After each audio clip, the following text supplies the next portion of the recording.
Good morning all. Morning sir. Good morning. Good morning sir. Good morning. कैसा हो रहा है, चल रहा है सब बराबर? Good morning sir. Good morning. Yes sir. Yes yes sir. Problems आ रही है अभी, सॉल्व हो रही है? Yes sir. Yes sir. Good good good. तो अभी तो हम लोग सिर्फ जो प्रोबेबिलिटी और अपना स्टैटिस्टिक्स जैसा बेसिक सॉल्व करते हैं बाय रेगुलर मेथड, वही सॉल्व कर रहे हैं। कल हम लोग इसका पाइथन इम्प्लीमेंटेशन देखेंगे। पाइथन इम्प्लीमेंटेशन खैर बहुत बड़ा कोई चीज़ नहीं है, सिर्फ फंक्शंस हमको देखने हैं, तो वो फंक्शंस लगाएंगे, आंसर हमारे सामने आ जाएंगे। So it will be straightforward. But ये कंसेप्ट्स अगर आपको समझ आ रहे हैं, if you are able to solve this problem, तो Python is not a big problem. I mean उसमें तो सिर्फ फंक्शन का यूज़ करना है and then with that function you will be able to solve the problem. तो अगर ये आ रहा है आपको तो that's very nice. You will be able to solve different statistical and business problems. और हम लोगों ने अलग अलग डोमेन में अलग अलग यूज केसेस में इसका इम्प्लीमेंटेशन भी करके देखा है। So that is also one of the good thing we have done. आज हम लोग जो रहेगा था, आज हम लोग और इसमें आगे बढ़ेंगे and then here we are going to learn two new concepts. एक रहेगा ANOVA and then second concept that we are going to learn is chi square test. तो ये दो कंसेप्ट्स और हम लोग देखेंगे and then we will see its implementation in Python. फिर उसके बाद भी कुछ स्टैटिस्टिक्स के बहुत सारे छोटे छोटे कंसेप्ट्स होते हैं, but that is kind of too much to learn. अभी फिलहाल as far as machine learning and data science is concern, इतना भी आपने पढ़ा तो काफ़ी है। And then probably another 1 month और सो, एक मॉड्यूल और कंप्लीट करने के बाद फिर मैं थोड़े बहुत कुछ एक दो कंसेप्ट्स और आप लोगों को ड्रिफ्ट फीड करूंगा उसके। ठीक है, तो we will see some more concepts in upcoming days, but that will not be too big. Maybe एक सेशन के बराबर के कंसेप्ट होंगे, उससे ज़्यादा नहीं होने का है वो।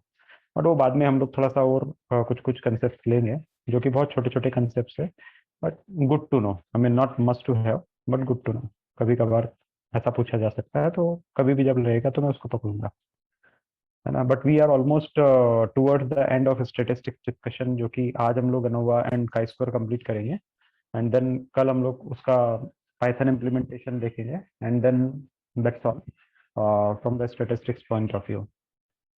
And then we are going to start with machine learning concepts, right. तो वो हम लोग स्टार्ट करेंगे, मशीन लर्निंग कंसेप्ट से स्टार्ट करेंगे from next week onward. Alright, so 1-2 minute और वेट करते हैं। I will allow other guys to join in. Meanwhile अगर आप लोगों के पास कोई क्वेश्चन है, कहीं कंफ्यूजन है, कुछ ऐसा लगता है कि थोड़ा और हम लोगों को डिस्कस करना चाहिए किसी कंसेप्ट को, तो you can tell me, I can pick that up. Sir आपने पाइथन से सीक्वल का कनेक्शन बता दिया है क्या? हाँ, देख, पाइथन सीक्वल वाला तो सेशन पूरा हो चुका है ना वो। एनीवेज या एक और बैच है हमारे पास, उसके अंदर होगा। तो I mean there are few people in this batch who are new, तो उन लोगों के लिए पूरा माइस्क्वेल बचा हुआ है। So that is something I am going to again cover at some point of time. ठीक है, बट जो फर्स्ट बैच चल रहा था उसके लिए एक सेशन हो चुका है पूरा। उसका एक सेशन एज इन एक बार माइस्क्वेल और सीक्वल हो चुका है, देन माइस्क्वेल अगेन होगा for second set of people जो कि थोड़ा बाद में ज्वाइन किए थे, तो उनके लिए फिर से मैं करूंगा उसको। तो if you have missed it don't worry, again हम लोग देखेंगे। अदरवाइज अगर आपको देखना है तो यूट्यूब पे भी देख सकते हो, रिकॉर्डेड सेशंस मिल जाएंगे अगर आप, क्योंकि आप पुरानी बैच के हो तो you have all the other understanding. पूरा माइस्क्वेल सॉल्यूशन नहीं पढ़ना है तो उसकी रिकॉर्डिंग आपको मिल जाएगी सेशन की यूट्यूब पे चैनल पे। ठीक है,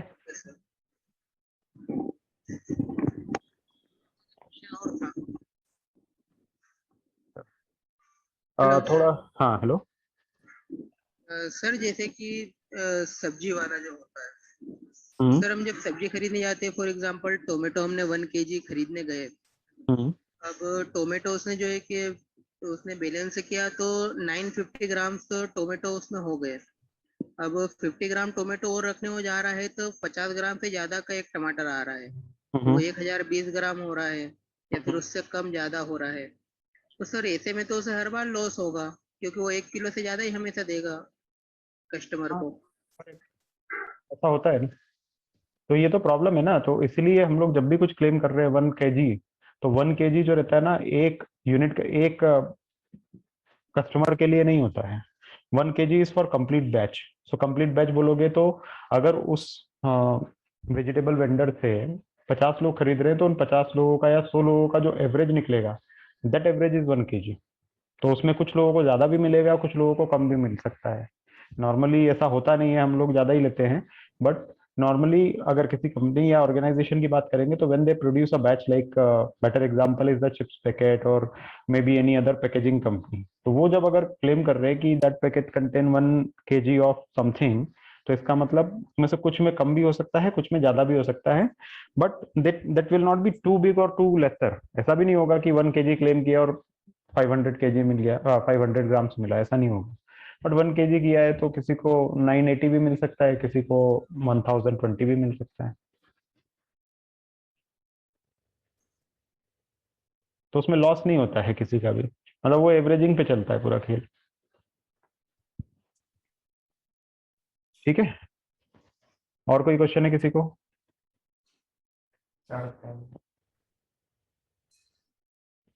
डन, आगे बढ़े हम लोग, शुरू करें। फारूक सर, हाँ बोलिए। जुबैर इस साइड। हम्म। मुझे आपसे ये पूछना था कि जैसे लास्ट वीक का मैं सेशन अटेंड नहीं कर पाया था, तो अभी मैं वीडियो देख के तो उसे क्लियर कर लूंगा, लेकिन जो एक डाउट है मेरे दिमाग में वो ये था कि जैसे कुछ वीक से अपन प्रोबेबिलिटीज और स्टैटिस्टिक पढ़ रहे हैं, जिसमें आपने जो सिखाया है बायनोमिनल्स और cumulative probabilities, Poisson probabilities, deviations, hypothesis, format and Z test, ये सब। तो डेटा साइंस में इतना ही जो है हमें स्टैटिस्टिक लर्न करना है या और भी कुछ है इसके अलावा? हाँ, तो स्टेटिस्टिक्स क्या होता है ना कि बेसिक, जिसको बोलते हैं कि डेटा साइंस में मोर और लेस इतना हम लोगों ने पढ़ लिया, तो you will be in a position to clear the interview and you will be able to work as a data scientist in the industry. ठीक है। अच्छा। फिर क्या होता है ओके। कि ये एक स्टार्टिंग नॉलेज रहता है कि जिसके थ्रू आप एंट्री कर सकते हैं, जिसके थ्रू आप बहुत अच्छे से अपना काम कर सकते हैं, be it a junior position, be it a senior position as well. Senior position में भी इतना ही लगता है। अभी मेरी अगर बात करेंगे, तो me being principal data scientist in the organization, मेरे को इन कंसेप्ट का बहुत कम यूज करना पड़ता है। अच्छा। मतलब मेरे लिए तो हार्डली यूज होता ही नहीं है ये वाले कंसेप्ट्स। क्यों नहीं होते? बिकॉज उसका एक ऑब्वियस रीजन है कि मेरा जो कंपनी है जिसमें मैं मेजरली एनएलपी पे काम करता हूँ, एनएलपी मतलब मशीन लर्निंग का एक ब्रांच होता है, दूसरा ठीक है। ब्रांच होता है मशीन लर्निंग का, मैं उस पर ज्यादा काम करता हूँ। तो जब आपको इस तरह की कुछ मिल जाती है जॉब वगैरह, या कुछ इस तरह का ऑर्गेनाइजेशन रहता है, तो डिपेंड अपॉन ऑर्गेनाइजेशन की कहाँ पे आप प्लेस्ड है और वहाँ पे किस पे काम है। कुछ कंपनी रहती है जो डीप लर्निंग पे ज्यादा काम करती है, तो उसमें मशीन लर्निंग के कंसेप्ट भी नहीं लगते। तो एक ओके। पर्टिकुलर एरिया होता है जिसको बोलते हैं स्पेशलाइजेशन एरिया, और एक होता है जनरलाइजेशन। जैसे किसी इंजीनियर की बात करेंगे, तो इंजीनियरिंग में भी क्या होता है, आप शुरुआत के पहले 2 साल में सभी सब्जेक्ट पढ़ते हैं, सिविल भी पढ़ते हैं, मैकेनिकल भी पढ़ते हैं, एंड देन कंप्यूटर भी पढ़ते हैं। बट सेकेंड 2 years जो रहते हैं, उसके अंदर अगर आपने स्पेशलाइजेशन कंप्यूटर साइंस लिया है, तो कंप्यूटर साइंस पे मोर फोकस होता है। तो यहाँ पे भी वैसा ही है कि ये सिर्फ एक, जिसको बोलते हैं फाउंडेशन बिल्ड हो रही है हम लोगों की, जिसमें आपको स्टेटिस्टिक्स की जरूरत लगेगी, बट बहुत लिमिटेड है। बट ऐसा नहीं है कि लगेगी नहीं, क्योंकि कुछ ऑर्गेनाइजेशन ऐसी होती है जिसमें ये बहुत ज्यादा जरूरत भी पड़ जाती है। अच्छा। जैसे मैंने इससे पहले एक एनबीएफसी में काम किया था, एक लेंडिंग कंपनी है, उसमें काम किया था। तो they don't use lot of deep learning या मशीन लर्निंग के कंसेप्ट, इंस्टेड की ये जो फाइनेंशियल मॉडल मैंने डिराइव किए थे, ये ज्यादा काम आते हैं वहाँ पे। अच्छा, तो तो इट्स डिपेंड लाइक करता है। गुड टू नो कि इस पे बेसिक क्लियर होने चाहिए अगर इस करियर में अपन जाना चाह रहे हैं तो। करेक्ट। ओके, ठीक। उसके बाद क्या कर सकते हो कि अब जैसे जैसे जिस भी ऑर्गेनाइजेशन में हो, तो उसके बेसिस पे आप थोड़ा स्कोर इंप्रूव कर सकते हैं, बट मोर और लेस इसी के अराउंड अराउंड रिवॉल्व करती है चीजें। ठीक है। और उसमें छोटे छोटे कुछ कंसेप्ट रहते हैं, तो वो आप उसको और एक्स्ट्रा पढ़ के उसको एडवांस कर सकते हैं। तो उससे आपका डेटा साइंस डोमेन पूरा कवर हो जाता है कि इतना अपना आता है। बट उसके बाद फिर आपको और बहुत ज्यादा डेप्थ में जाना है, then it is going to get a kind of towards the statistician rather than data scientist. तो वैसा भी होता है, टीम में फाइनेंशियल एनालिस्ट होते हैं, स्टेटिस्टिशियंस होते हैं, तो वो रिसर्च करते रहते हैं या वो उसके अंदर करते हैं, तो वो थोड़ा सा एक अलग डोमेन आ जाता है, या वो अलग रोल हो जाता है, स्टेटिस्टिशियंस का हो जाता है rather than data scientist. Okay, तो इससे है अभी आपने इतना बताया, इसी को हम ध्यान में रखें और इसी पे थोड़ा सा काम करके बस उतना अपने काफी है, स्किल्स मतलब शार्प करें। करेक्ट। तो अगर इंटरव्यू में कोई पूछेगा भी ना तो इसी के आसपास पूछता है। कुछ Okay, 2 या हाँ। 3 कंसेप्ट और हैं जिसको बोलते हैं पावर ऑफ टेस्ट और टाइप 1 टाइप 2 एरर। तो वो जो चीजें वो मैं थोड़ा सा बाद में कवर करूंगा आपको, इसलिए क्योंकि अभी बहुत ज्यादा स्टैटिस्टिक्स हो जाएगा तो फिर वापस आप लोग कंफ्यूज होने लग जाएंगे। ये सही कहा आपने, वो इसलिए मैंने सोचा कि थोड़ा क्लियर हो जाए, अच्छा रहेगा। हाँ, तो इसलिए Okay, thank- मैं उन सब चीज़ों को बहुत कॉशियसली ले रहा हूँ, ये समझ के कि भाई आप लोग अभी स्टार्टर से बहुत ज़्यादा किसी ने स्टैटिस्टिक्स से पाला पड़ा नहीं होगा, कुछ लोग कर भी रहे होंगे। तो वो सब चीज़ें बैलेंस बना के मैं कोशिश कर रहा हूँ कि आप लोगों के लिए जितना स्मूथ हो सके चीज़ें उतनी करें, है ना? Sir, thank you. ओके, चलो तो फिर आगे बढ़ते हैं। और कोई किसी को कोई प्रॉब्लम रही होगी प्रॉब्लम सॉल्व करने में या किसी पर्टिकुलर कंसेप्ट में, तो आप मुझे बताइए, otherwise I will start with ANOVA. Okay, चलो तो let start with ANOVA then. ANOVA is I would say another concept that we are going to learn today. तो सबसे पहले हम लोग अंडरस्टैंड करते हैं, लेट्स लर्न कि व्हाट इज अनोवा, अनोवा होता क्या है and what is the full form of ANOVA, and then उसके बाद थोड़ा सा उसको समझना शुरू करते हैं कि भाई ये कहाँ यूज होता है, क्यों यूज होता है, कैसे यूज होता है। ठीक है, तो let's try to understand what is ANOVA. सबसे पहले full form of ANOVA. So full form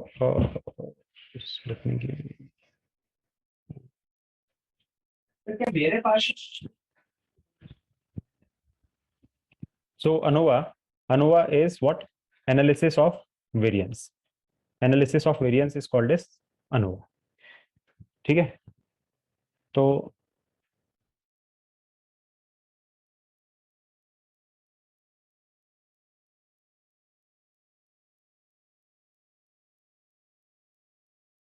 So your voice is not audible. yeah, sorry, I kept it on mute purposely. हाँ, so ANOVA is what? ANOVA is analysis of variance. ये इसका full form होता है। Now what is ANOVA and why it is used, पहले वो समझते हैं and then उसके कुछ फॉर्मूले देखेंगे। Don't get afraid of all this formulas. ये जो आप लोगों को इतने सारे फॉर्मूले यहाँ पे मैंने लिस्ट आउट किए हैं, तो इनसे डरना नहीं है, अपने को घबराना नहीं है। They are there but still that is something okay. ठीक है, तो just give me a second.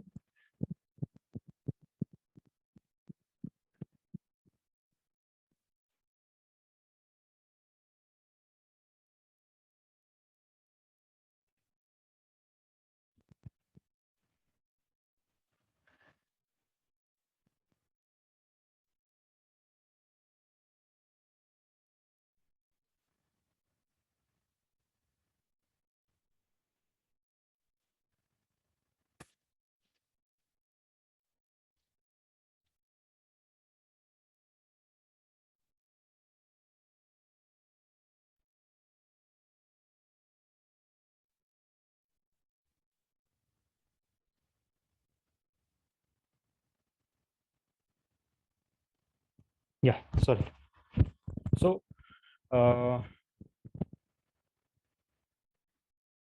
So what is ANOVA?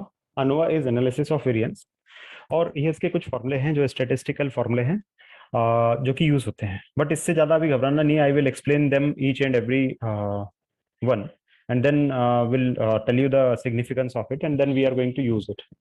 ठीक है, तो वो हम लोग करते हैं अभी, बट अभी के लिए इतना समझो कि analysis of variance is the full form of it.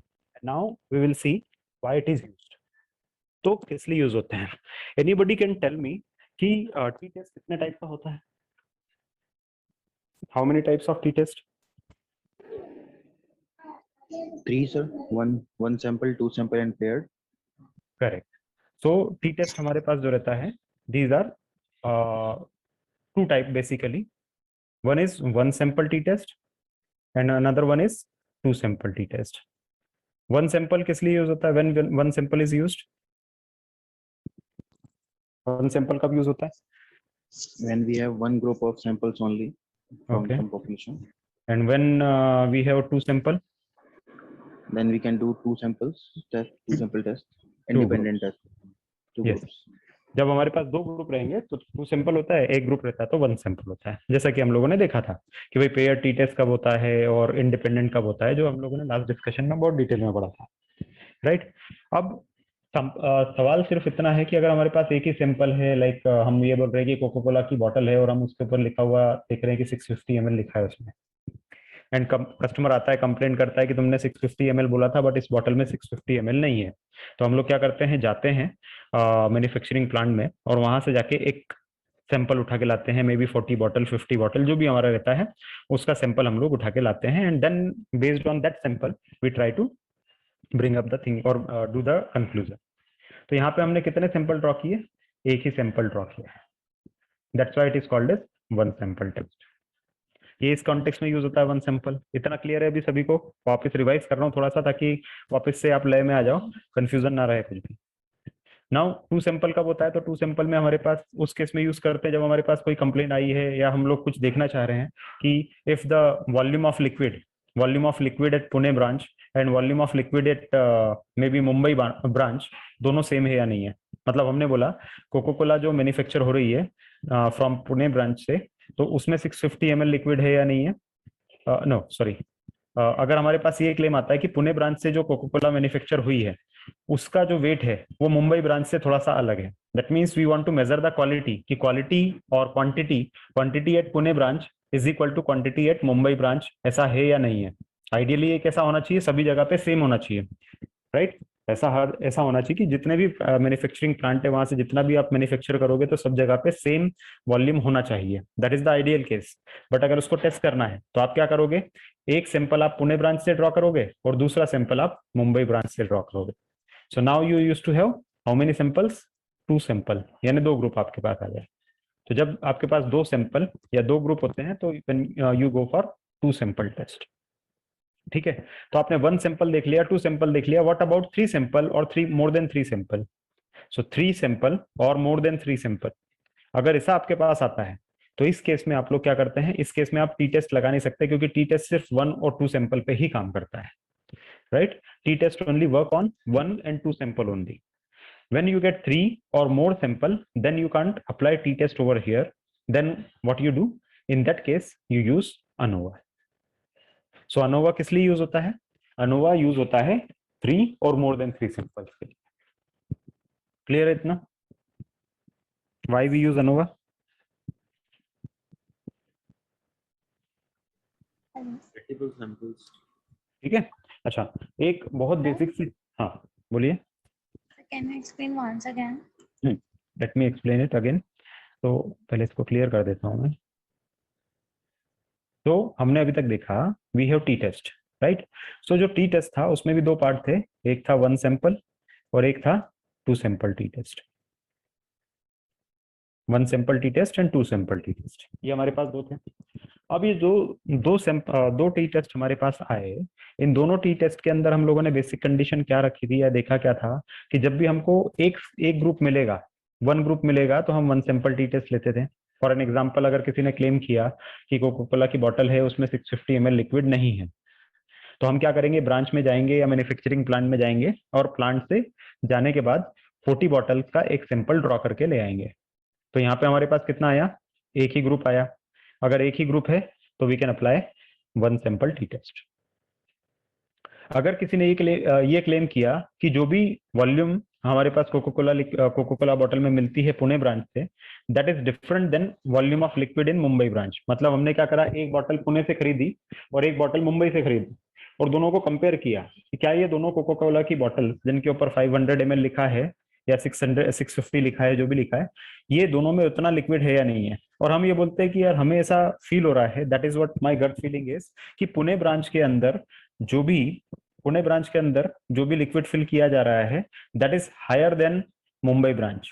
या फिर हम ये कह रहे हैं कि पुणे ब्रांच में जितना लिक्विड है उतना मुंबई ब्रांच में नहीं है, दोनों में अलग अलग लिक्विड फिल हो रहा है। किसी में 650 ml होता है तो किसी में इन एवरेज 660 हो रहा है, समथिंग ज्यादा हो रहा है। तो एक में ज्यादा एक में कम है ऐसा आप कोई क्लेम कर रहा है। आइडियली सब जगह एक जैसा होना चाहिए, बट एक में ज्यादा एक में कम है ऐसा कोई क्लेम अगर आपके पास आया तो आप क्या करेंगे, पहले पुणे ब्रांच में जाएंगे, वहां से आप ड्रॉ करेंगे एक सैंपल, फिर मुंबई ब्रांच में जाएंगे और वहां से ड्रॉ करेंगे। और आइडियली दोनों क्या होने चाहिए, बराबर होने चाहिए दोनों। आइडियली दोनों बराबर होने चाहिए, बट दोनों बराबर रहते या नहीं है वो हम लोग टू सैंपल टेस्ट से ट्राई करते हैं। तो जब आपके पास एक ये ग्रुप और एक ये ग्रुप, दो ग्रुप आपके पास मिलते हैं तो उस केस में आप टू सैंपल टी टेस्ट लगा सकते हैं। अगर दो ग्रुप मिलते हैं तो उस केस में टू सैंपल टी टेस्ट लगाते हैं। बट अगर कोई ऐसा बोलता है कि मुंबई ब्रांच, पुणे ब्रांच और चेन्नई ब्रांच तीनों कंपेयर करके बताओ और तीनों में एक दूसरे के बराबर आना चाहिए वॉल्यूम, तो फिर आप क्या करेंगे? इस केस में आपको चेन्नई भी जाना पड़ेगा और वहां से भी एक सैंपल ड्रॉ करके लाना पड़ेगा। तो एक सैंपल आपने यहां से निकाला, एक सैंपल यहां से निकाला और तीसरा आपको यहां से निकालना पड़ेगा। मतलब इस केस में आपको कितने सैंपल निकालने पड़ेंगे? 3 सैंपल निकालने पड़ेंगे, 3 सैंपल्स निकालने पड़ेंगे। अब 3 सैंपल्स मतलब 3 ग्रुप आपके पास हो गए। जब भी आपके पास 3 और मोर ग्रुप्स रहते हैं, जब भी आपके पास 3 या 3 से ज्यादा ग्रुप रहते हैं, तो उस केस में आप लोग जो अप्लाई करते हैं technique, that is called as ANOVA. ठीक है? Yes, sir. All clear. Thank you, sir. तो फिर हम 1 और 2 फिर क्यों करते हैं? हर जगह अनोवा ही लगा सकते हैं इधर। अनोवा थोड़ा कॉम्प्लेक्स टेस्ट होता है। वैसे क्वेश्चन अच्छा है कि 1 और 2 क्यों करते हैं, सीधी सभी जगह पे अनोवा आप लगा दो। बट एक्चुअली अनोवा जो होता है ना, वो अनोवा होता है रिलेटिव मेजरमेंट होती है। मतलब वो अगर पीछे टेक्निक देखोगे ना जब, तो आपको समझेगा। अगर आप देखोगे ना तो आपको समझेगा कि क्या कर सकते हैं। जब क्योंकि उसके अंदर जिस प्रिंसिपल पे बेस्ड है वो थोड़ा सा एक डिफरेंट प्रिंसिपल है, जो आपको थोड़ा समझेगा। मैं अभी बताऊंगा तो आपको समझेगा कि क्या है वो, है ना? Yes, sir. बट एनीवेज 3 और मोर सैंपल के लिए अनोवा मोस्टली यूज होता है। ठीक है? अब कोई ये बोलेगा कि एक तो आपने अच्छा क्वेश्चन पूछा कि भाई हम अनोवा ही लगा दो, क्यों हम अलग अलग लगा रहे हैं। दूसरा क्वेश्चन किसी ने ये भी पूछ सकता है कि भाई टी टेस्ट यहाँ पे 3 सैंपल पे क्यों नहीं लगा पा रहे हो? यहाँ पे तो 3 सैंपल पे भी तो लगा सकते हो ना टी टेस्ट, क्यों नहीं लगाया? ऐसा ऐसा कर सकते थे क्या कि आप पहली बार टी टेस्ट कंडक्ट करो और ये प्रूव कर दो कि mu P is equal to mu M, मतलब पुणे और मुंबई बराबर है। एंड देन एक बार और टी टेस्ट कंडक्ट करो और दूसरी बार के टी टेस्ट में आप मुंबई और चेन्नई को बराबर प्रूव कर दो। तो सिंपल सा मैथमेटिकल इक्वेशन है कि मुंबई और पुणे बराबर है और मुंबई और चेन्नई भी बराबर है, तो फिर तीनों आपस में बराबर होंगे ना भाई। ये भी 500, ये दोनों आपस में बराबर है। ठीक है? और whatever this is equal to this, तो क्या कहेंगे? तीनों एक दूसरे के बराबर हो गए ना। ये भी तो हो सकता है, नहीं?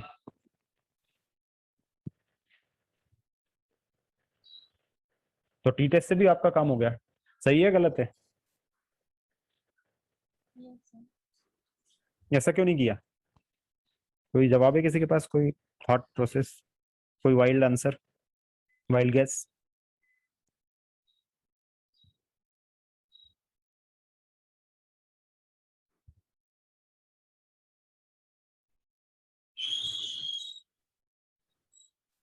हम्म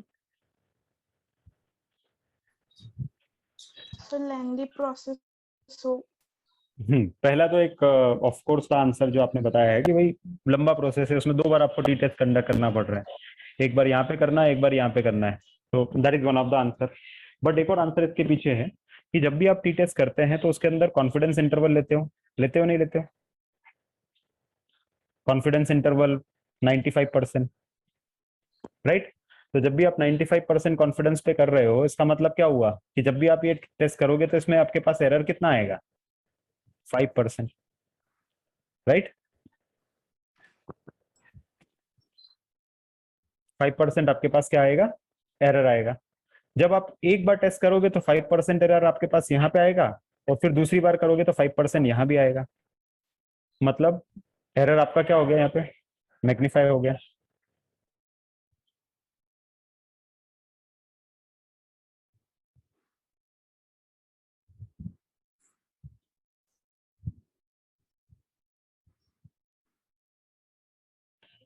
सो यहाँ पे आपने एक बार टी टेस्ट किया, उसमें 5% का एरर आया, दूसरी बार टी टेस्ट किया, फिर से 5% एरर आया। मतलब एरर क्या हो रहा है आपका? विथ एवरी टेस्ट मैग्नीफाई हो रहा है। तो 5a टोटल हो गया, 5 + 5 में भी 10%, और मे बी मल्टीप्लाई अगर होता है तो 25%, राइट? इसलिए आप 2 बार टी टेस्ट अप्लाई नहीं कर सकते।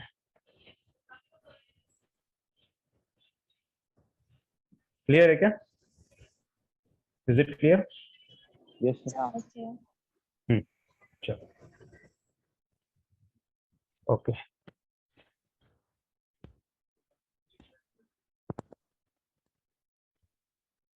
ठीक है, तो ये एक हमारा टी टेस्ट हो गया। अब टी टेस्ट होने के बाद अगला हम लोग देखते हैं, सॉरी, ये तो हमारे पास हो गया कि टी टेस्ट आपने क्यों नहीं अप्लाई किया। ओके, नाउ अब अनोवा के ऊपर आगे बढ़ते हैं कि अनोवा कैसे काम करता है। यहाँ पे अनोवा यहाँ पे कैसे वर्क कर रहा है, अगर आपको ये देखना है तो उसके लिए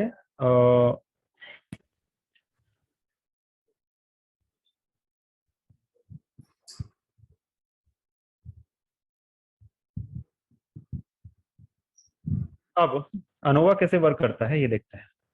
व्हाइट बोर्ड आप लोगों को दिख रहा है? Hello, Yes. Yes, Yes, yes, sir. yes. Yes, Yes. sir.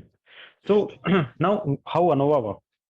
so ANOVA actually again, अच्छा, एक और इम्पोर्टेंट चीज है कि जो टी टेस्ट था, अभी यहाँ पे भी ध्यान देने वाली चीज है कि जो टी टेस्ट आपने किया था अभी तक, जो टी टेस्ट किया था किस तरह के वेरिएबल पे किया था, कंटिन्यूअस पे किया था या कैटेगरिकल पे किया था?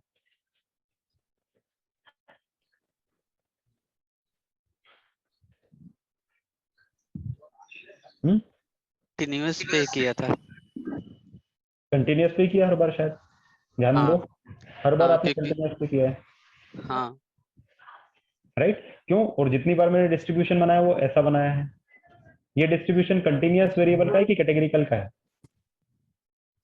कंटिन्यूअस है ना। कंटिन्यूअस है। कैटेगरिकल मतलब क्या? कैटेगरिकल मतलब मेल फीमेल, राइट? या हाई मीडियम लो। तो अगर आपके पास हाई मीडियम लो है तो उसको ऐसे थोड़ी बना सकते हो। हाई मीडियम लो मतलब तो क्या हो जाएगा कि आपका एक्सेस रहेगा, यहाँ पे कहीं ना कहीं आपको हाई लिखना पड़ेगा, यहाँ मीडियम लिखना पड़ेगा, यहाँ पे कहीं लो लिखना पड़ेगा, एंड देन हाई की इतनी एंट्री, मीडियम की इतनी एंट्री, लो की इतनी एंट्री, ऐसा कुछ डिस्ट्रीब्यूशन आता है डिस्क्रीट का। तो या फिर अगर आप अमाउंट की बात करें, अमाउंट तो नहीं आएगा, या फिर आप नंबर ऑफ पीपल की बात करेंगे। कैटेगरिकल मतलब क्या हो गया? नंबर ऑफ पीपल हो गया लेट्स से। तो नंबर ऑफ पीपल की अगर आप बात करेंगे तो नंबर ऑफ पीपल भी क्या होगा? एक बंदा, एक, दो लोग, तीन लोग, चार लोग, पांच लोग, समथिंग ऑफ दैट। तो इस केस में क्या होगा? एक लोग, ये दो लोग, तीन लोग, चार लोग, पांच लोग। कभी ऐसा तो होगा नहीं 1.5%, क्योंकि 1.5% होगा तो यहाँ आता है 1.1 यहाँ आएगा, 1.2 यहाँ आएगा, 1.3 आएगा, 1.5 यहाँ आएगा, 6 यहाँ आएगा, 7 यहाँ आएगा। अगर वैसा होता तो ये कंटिन्यूअस होता। बट अगर आपके पास डिस्क्रीट वेरिएबल है जिसमें कि वो पूरा की पूरा वैल्यू लेता है, तो फिर आपके पास ग्राफ ऐसा बनता है। अभी तक हमने जितने एग्जाम्पल देखे हैं, बीट जी टेस्ट, बीट टी टेस्ट, या अभी अनोवा हम लोग देखेंगे, तो ये सभी जो चीजें हैं ये कंटिन्यूअस वेरिएबल पे एप्लीकेबल होती है। ठीक है, ध्यान रखना। जब आपको कैटेगरिकल वेरिएबल पे जाना,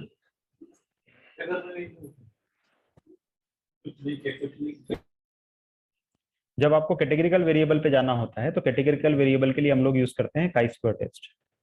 ठीक है, तो वो अभी मैं आज आपको बताऊंगा काई स्क्वायर टेस्ट क्या होता है, बट जस्ट एक एग्जांपल आपको दे दिया, एक हिंट आपको दे दी कि क्यों कौन सी चीज यूज होती है। ठीक है, नाउ जब हम बात कर रहे हैं टी टेस्ट की, उसके अंदर कंटिन्यूअस वेरिएबल की, now let's see how ANOVA work. अब अनोवा में क्या होता है? अनोवा में हमारे पास लेट्स से पहला ग्रुप आया, फर्स्ट ग्रुप आपके पास आया। एक एग्जांपल लेके मैं बताता हूँ कब और कैसे यूज होता है अनोवा, किस केस में होता है। कि suppose you are a car manufacturing company. ठीक है, अब आप कार मैन्युफैक्चरिंग कंपनी है and this is the car you have. ठीक है, maybe this car you have. अभी आपको पता होगा कि हर कार मैन्युफैक्चरिंग कंपनी या कोई भी कंपनी रहती है तो they don't produce all parts of it, right? जैसे टाटा नैनो जब आई थी तो उसने टायर्स वगैरह या इलेक्ट्रिक पार्ट जो थे खुद प्रोड्यूस नहीं करे थे, उन्होंने रिको ऑटो करके एक और छोटी सी कंपनी होती है वहां से ये सब चीजें लेके आए थे, मतलब वो बाय किए थे। कुछ वो मैन्युफैक्चर करते हैं, कुछ जो रहते हैं वेंडर से लेते हैं, छोटे वेंडर से, जिसको मतलब छोटी कंपनी जिसको बोलेंगे। तो वो क्या करते हैं, दूसरों से लेते हैं एंड देन असेंबल करते हैं। तो suppose you are a tyre manufacturing company, और आप जो tyre manufacture, sorry, you are a car manufacturing company, and if you are a car manufacturing company, तो आपने कार बना दी, असेंबल कर दी। अब असेंबल करने के बाद आपको उसके अंदर टायर भी ऐड करने हैं। तो टायर जब आप ऐड करेंगे, देख भी लेना आप लोग, जो भी बाइक्स रहती है या जो भी कार रहेगी, तो जब भी आपने लेट्स से मारुति की भी कार ली, तो मारुति की कार के अंदर जो टायर्स रहेंगे वो या जेके रहेंगे, या तो जेके के रहेंगे या एमआरएफ के रहेंगे। देखना आप, अगर आपने देखा नहीं है तो फिर देखोगे जाके, आपके पास होगी कार नहीं तो बाइक रहती है, कुछ भी रहता है, उनमें देखना कंपनी का जो भी ब्रांड रहेगा वो अलग रहेगा, एंड देन उसके अंदर टायर्स रहते हैं वो किसी अलग कंपनी के होते हैं। ठीक है, Yes. तो सेम प्रिंसिपल यहाँ पे भी है कि you are a car manufacturing company, आपने कार तो बना के रख दी, अब आपको उसमें टायर डालने हैं, टायर ऐड करने हैं। तो ये टायर ऐड करने के लिए आप तो प्रोड्यूस कर नहीं रहे, आपके पास तो कोई वेंडर रहेगा। अगर कोई वेंडर प्रोड्यूस करने वाला है तो आपको उस वेंडर से कोटेशंस लेने पड़ेंगे, राइट। हर किसी को तो आप दे नहीं देंगे कॉन्ट्रैक्ट, तो आपको वेंडर से कोटेशन लेने पड़ेंगे। अब वो कोटेशन के लिए आपने लेट्स से 4 बड़ी कंपनी जो थी या 4 लीडिंग प्लेयर्स जो थे उनको फाइनलाइज कर दिया कि दीज आर द 4 प्लेयर्स, इनसे ही हमको लेना है, इनमें से ही एक को लेना है हमको, because others are something do not meet to our quality standard. तो अगर हमको लेना है तो इन 4 में से किसी को लेना है। आपने कोटेशन सभी से मंगवाया, कोटेशन सबने दिया, and quotation is also almost the similar one, quotation भी लगभग सबका सेम है। तो फिर आप किसको सिलेक्ट करोगे?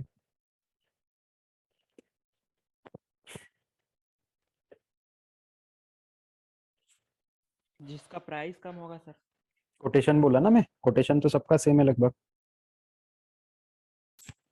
क्वालिटी किसी को भी देखेंगे। ले लेंगे सर, क्वालिटी देख, किसी को क्वालिटी भी ले लेंगे। नहीं, किसी को ऐसे थोड़ी ले लेंगे ना, बड़ी कंपनी वैसे बाय कभी भी ऑन द फ्लाई हम लोग थोड़ी डिसीजन ले लेते हैं, कुछ तो इन्फॉर्म डिसीजन होना चाहिए ना। तो किसी ने कहा था क्वालिटी देखेंगे हम लोग, करेक्ट। तो क्वालिटी थोड़ी देखी, अब क्वालिटी कैसे चेक करोगे कि क्वालिटी किसकी अच्छी किसकी बुरी, राइट? वो टेस्ट करना पड़ेगा। अब मान लो हमारे पास क्वालिटी के बेसिस पे भी हर कंपनी जो रहती है वो क्लेम कर रही है, जैसे ये कंपनी है, इसने क्लेम किया कि हमारा जो टायर लगता है तो 50,000 किलोमीटर चलता है, इसने भी बोला 50,000 किलोमीटर चलता है, इसने भी बोला 50,000 किलोमीटर चलता है, इसने भी बोला 50,000 किलोमीटर चलता है, ठीक है।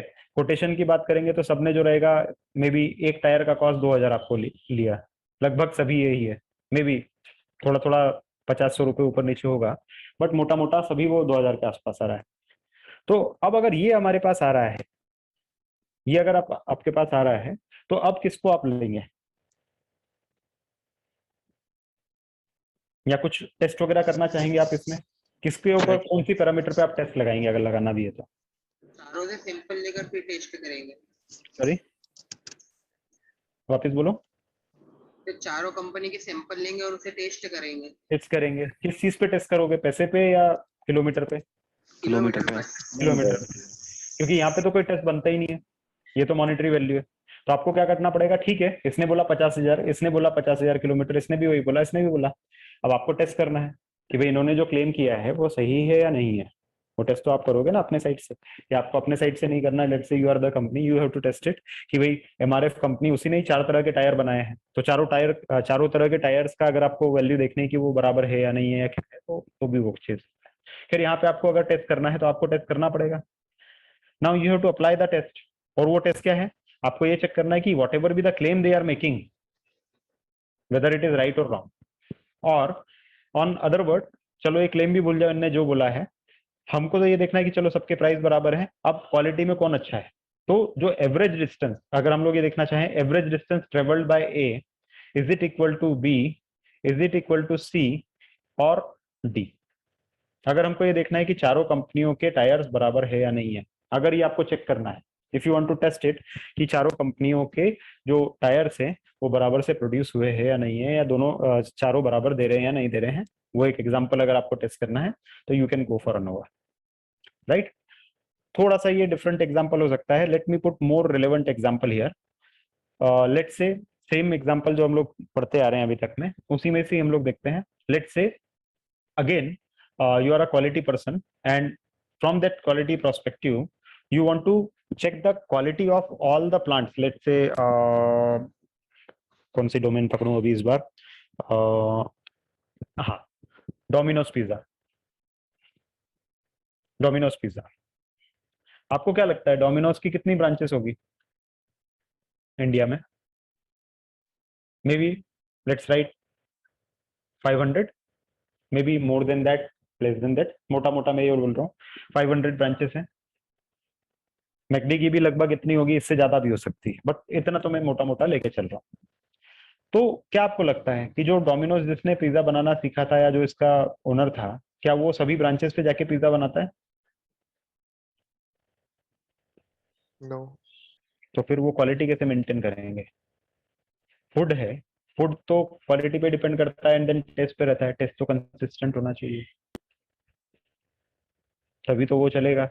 और आपने देखा भी होगा डोमिनोज का या कोई भी पिज्जा रहेगा या कोई भी चीज रहेगी, अगर वो फ्रेंचाइजी उन्होंने दी है तो फ्रेंचाइजी में जो टेस्ट रहता है वो लगभग सभी फ्रेंचाइजीज पे एक जैसा रहता है, रहता ही नहीं रहता है, तभी तो वो चलेगा, नहीं तो कैसे चलेगा, राइट।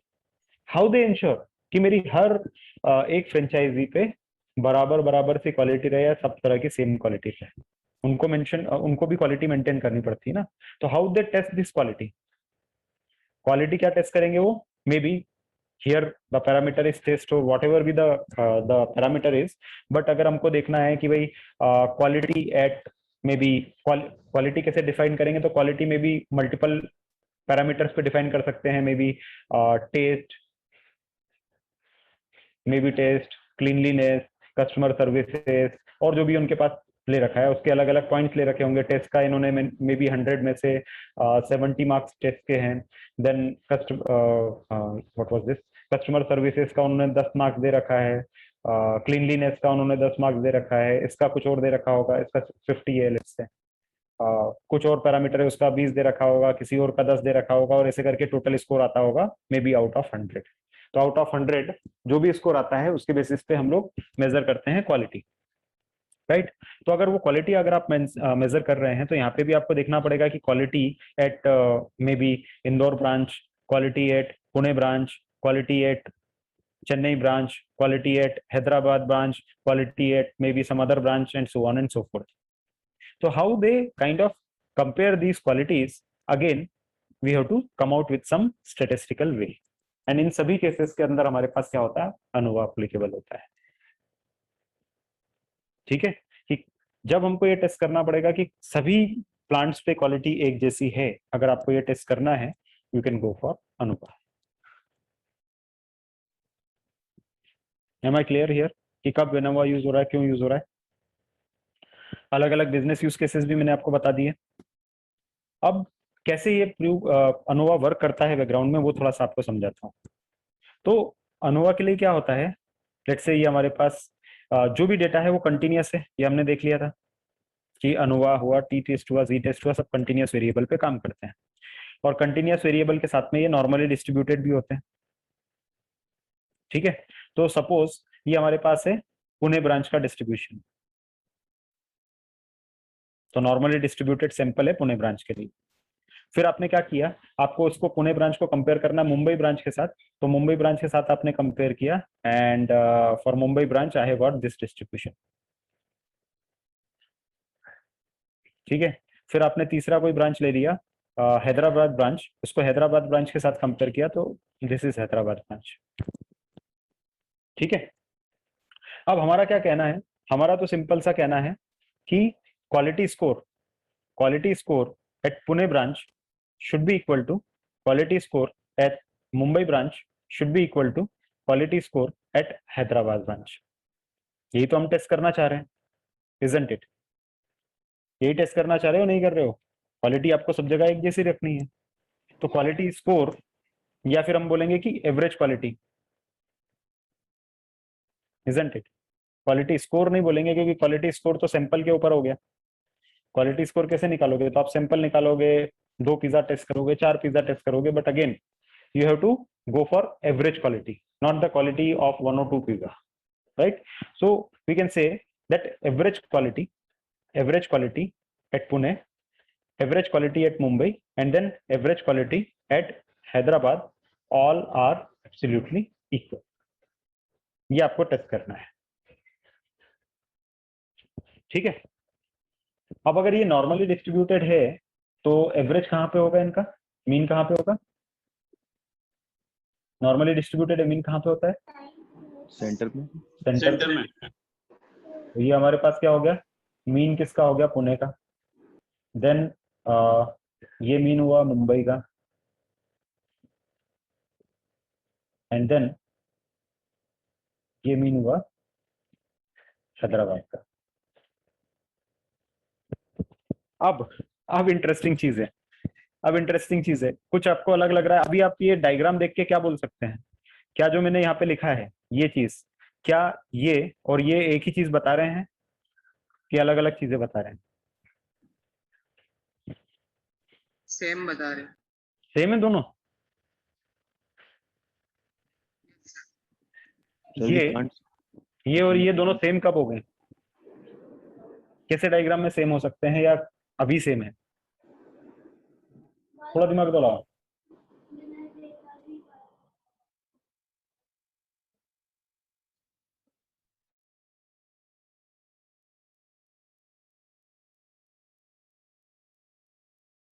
कुछ समझ रहा मैं क्या लिख रहा हूँ?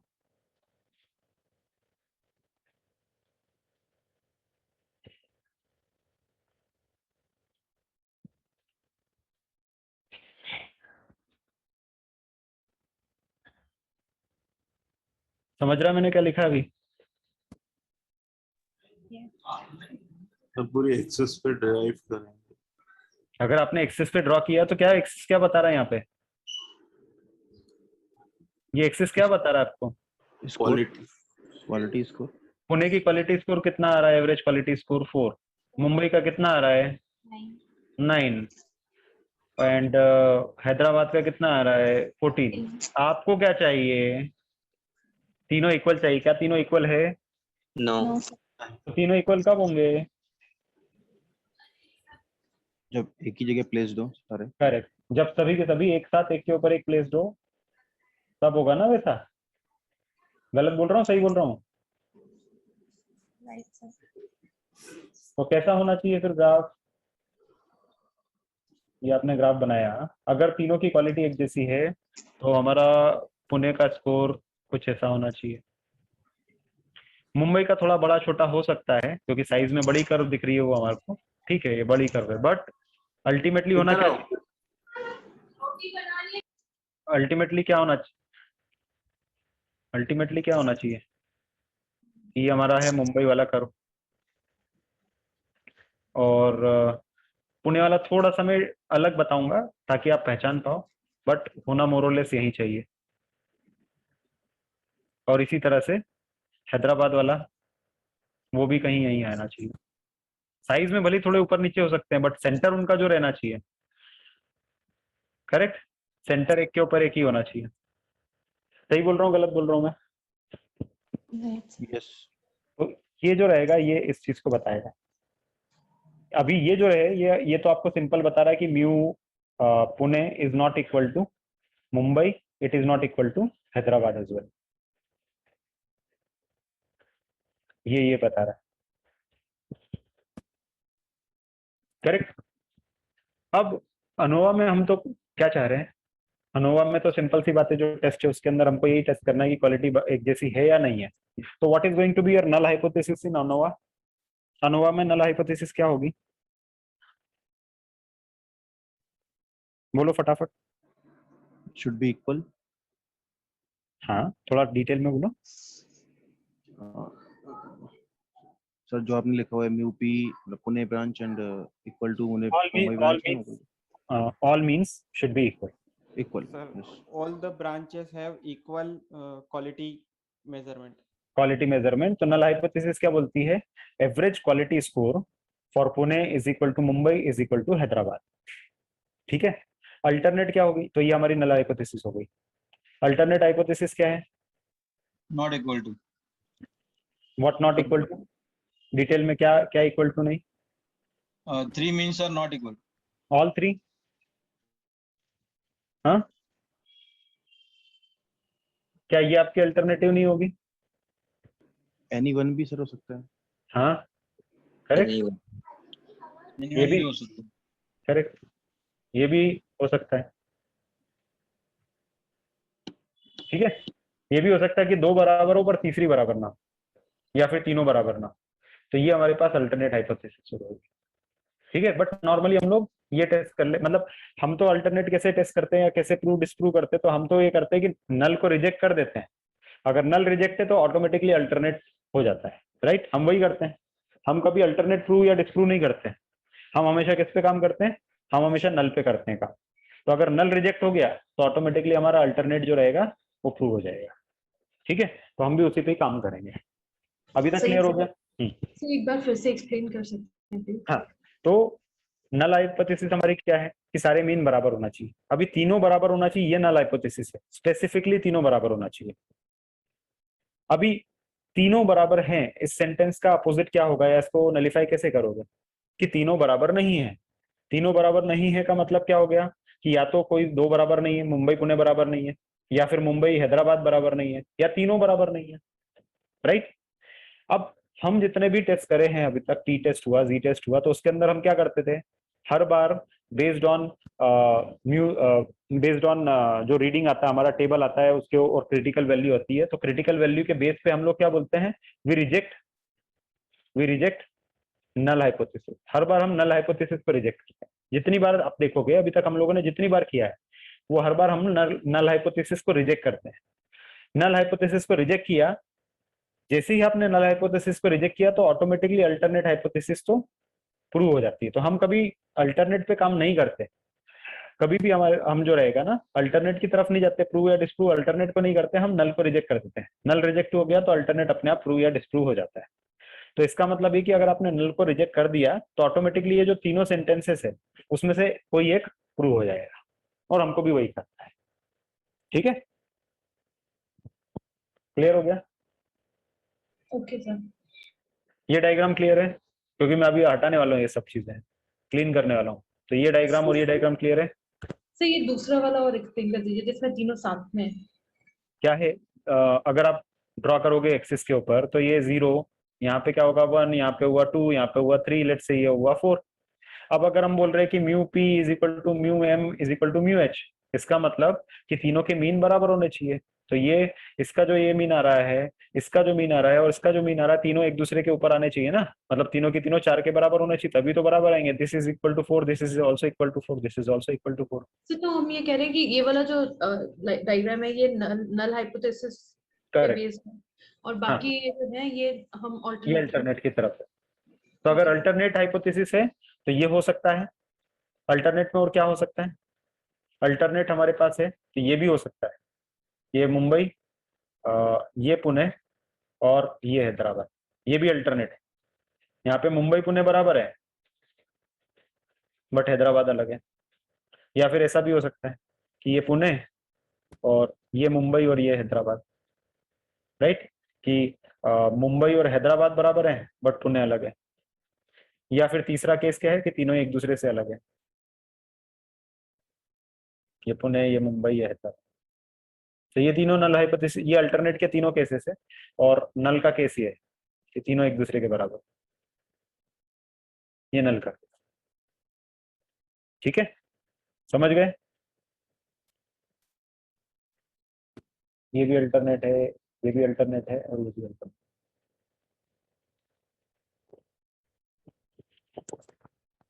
अभी कोई डाउट है इसमें? No sir. है ना? अब अनोवा जो रहता है इसी प्रिंसिपल पे ही बेस्ड रहता है। अब उसमें क्या होता है, अच्छा एक, ठीक है मैं बताता हूँ, वो कंसेप्ट बताता हूँ। तो अनोवा उसी पे ही बेस्ड रहता है। ठीक है, अब अगर एक टर्म है, एक टर्म है जैसे ये है और ये, इसका मीन यहाँ पर है, लेट्स से म्यू में, और इसका मीन यहाँ, मीन हैदराबाद, हैदराबाद या मुंबई, जो भी आपको बोलता है। दोनों के मीन के बीच का जो डिस्टेंस होता है, ये डिस्टेंस, ठीक है, इसको बोलते हैं सम ऑफ स्क्वायर बिटवीन, या बिटवीन सम ऑफ स्क्वायर।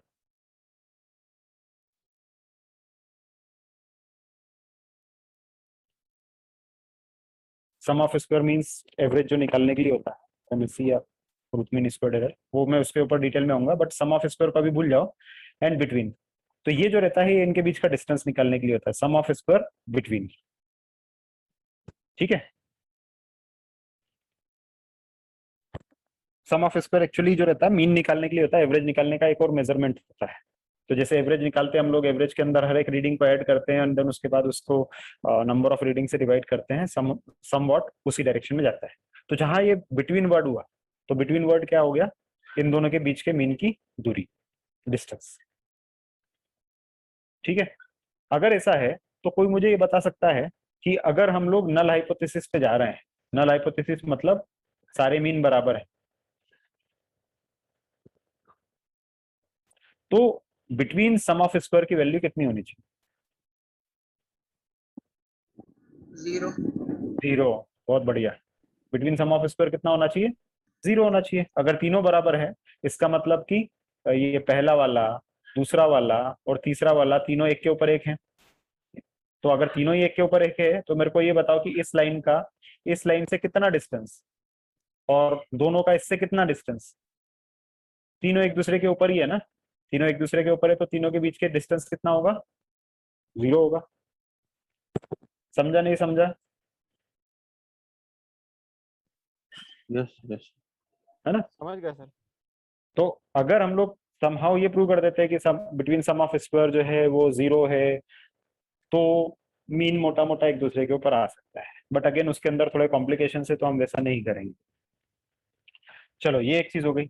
अभी दूसरा, एक और सम ऑफ स्क्वायर होता है जिसको बोलते हैं sum of square within. Within मतलब क्या होता है कि जब आपने ये ऐसा करा और बोला कि यहाँ पे सेंटर में हमारे पास मीन होता है, ठीक है, ये मीन है, मे बी 100 यूनिट या जो भी आपको बोलना है, ये 100 है। अब इस कर्व के ऊपर तो हर जगह पे अलग अलग पॉइंट्स हैं, क्योंकि कर्व ये अकेला पॉइंट थोड़ी, बीच वाला ये कोई पॉइंट थोड़ी, ये तो एवरेज है सबका, बट पॉइंट्स तो एक्चुअली ये है कर्व के ऊपर के। अब अगर कर्व के ऊपर के पॉइंट्स ये हैं, तो जैसे अगर हम लोग एक्सिस पे ड्रॉ करते हैं, तो ये अगर 100 आया तो ये भी कुछ ना कुछ आएगा। लेट्स से ये हमारे पास क्या आ गया? 95 आ गया। ये 95 है, ये जो रहेगा 96 होगा, मे बी ये 97 हुआ, ये 97.5 हुआ समथिंग। तो हर एक पॉइंट का कुछ ना कुछ वैल्यू होगा, इजंट इट? ये हमारे पास क्या हो सकता है? ये हमारे पास लेट्स से 110 हुआ, कुछ भी। हाँ, ये 105 हुआ, राइट? तो इस तरह की वैल्यू हो सकती है हमारे पास। अगर ये 95 है और ये 100 है, तो इसका मतलब इन दोनों के बीच का भी तो कुछ डिस्टेंस है, ये डिस्टेंस 5 यूनिट यहाँ पे। ऐसे ही ये डिस्टेंस भी होगा, ये डिस्टेंस भी होगा, ठीक होंगे ये डिस्टेंसेस। तो ये जो डिस्टेंसेस होते हैं इनको हम लोग क्या बोलते हैं? इनको बोलते हैं sum of squares within the curve. Sum of square between the curve, वो पहला वाला जो था वो था sum of square between the curve, curve के बीच का डिस्टेंस, एंड ये था sum of square within the curve, ये कर्व के अंदर का डिस्टेंस, ठीक है? Sum of square within, curve के अंदर का ही डिस्टेंस, और वो था सम ऑफ स्क्वायर बिटवीन, मतलब वो दो कर्व्स के बीच का डिस्टेंस था। इतना समझ गया कि एस एस डब्ल्यू क्या होता है, एस एस मतलब sum of square with in क्या होता है, और सम ऑफ स्क्वायर बिटवीन क्या होता है। ये समझ गया क्या? Yes sir. यस सर अब अगर एग्जैक्टली दो कर्व्स के बीच का डिस्टेंस तुमको निकालना है पॉइंट बाय पॉइंट, जैसे मैंने बोला कि इस पॉइंट का अगर आपको डिस्टेंस निकालना है इस पॉइंट के साथ, तो क्या होगा? This is A, this is B, A B distance क्या होगा? Sir sum of within the distance निकालेंगे पहले, और फिर सम ऑफ बिटवीन ए के लिए निकालेंगे और दोनों को प्लस कर देंगे। बहुत बढ़िया, वंडरफुल, राइट? तो ये तो हमारा क्या हो गया? पहले हम लोग इतना डिस्टेंस हमारे पास क्या है? ये तो हमारे पास हो गया sum of square between the curves, right? तो sum of square between the curve, ये जो है ये कितना हो गया? ये sum of square within the curve. Within वाला किसका है? ये कर्व 1 का है। और ये जो हो गया हमारे पास sum of square again within दूसरी कर्व के लिए। तो टोटल क्या आ जाएगा हमारे पास? अगर हमको ए बी डिस्टेंस चाहिए, ए का बी से डिस्टेंस चाहिए, तो एक तो हो जाएगा between the sum of square between and then sum of square within, दोनों को जोड़ के, मतलब दोनों within sum of square निकाल लेंगे। या फिर ऐसा बोल सकते हैं कि total sum of square between and total sum of square within. तो विद इन वाला टोटल निकाल लो। तो total within sum of square and total between sum of square is equal to हमारे पास हो जाएगा टोटल सम ऑफ स्क्वायर।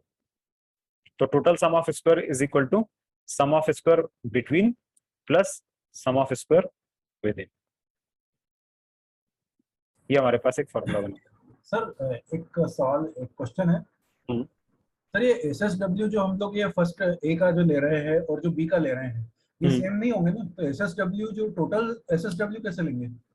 दोनों को ऐड करना पड़ेगा ना, इसलिए तो मैंने बोला कि टोटल करना है। ये टोटल किस लिए बोला मैंने कि हाँ। इसका इसके साथ एडिशन जो रहेगा वो टोटल है। ओके।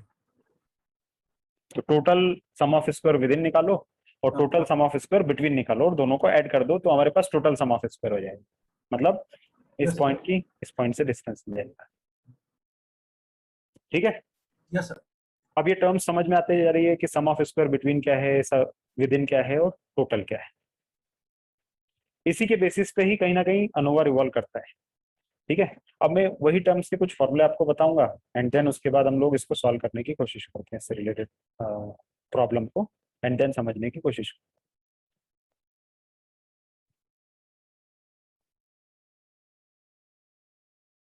अब यहाँ पे पहले जो है हमने अनोवा के डेफिनेशन देखी थी, अब उसका फॉर्मूला देखते हैं। तो ये देखो, अब ये जो मैंने एक्सप्लेन किया वही यहाँ पे है।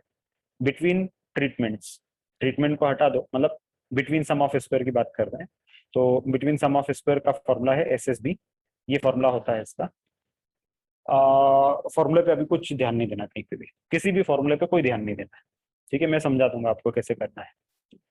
अब अपने को अगर अनोवा टेस्ट करना है तो पहले तो उसकी स्टेप्स अपने पास क्लियर होनी चाहिए। क्या क्या स्टेप्स होगी कोई बता पाएगा? पुराने सही सभी पुरानी स्टेप्स होगी हमारे पास। क्या क्या स्टेप्स है कोई बता पाएगा? टी टेस्ट के लिए क्या स्टेप्स थी? पहले हमको क्या करना है? हाइपोथेसिस।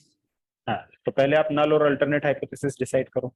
ये स्टेप नंबर 1, यहाँ पे भी वही एप्लीकेबल है। स्टेप नंबर 2 क्या थी? वन टेल और टू टेल। वन टेल्ड है या टू टेल्ड है वो डिसाइड करो। यहाँ पे सिर्फ यहाँ पे 1 और 2 टेल टेस्ट का ज्यादा चक्कर नहीं होता है, तो ये एक अच्छी चीज है। वैसे चाहिए तो कर सकते हो। फिर और हाँ, अल्फा या कॉन्फिडेंस इंटरवल है ना। लेट से 0.5 है, आपको कुछ और लेना आप ले सकते हो, कोई प्रॉब्लम नहीं है ना।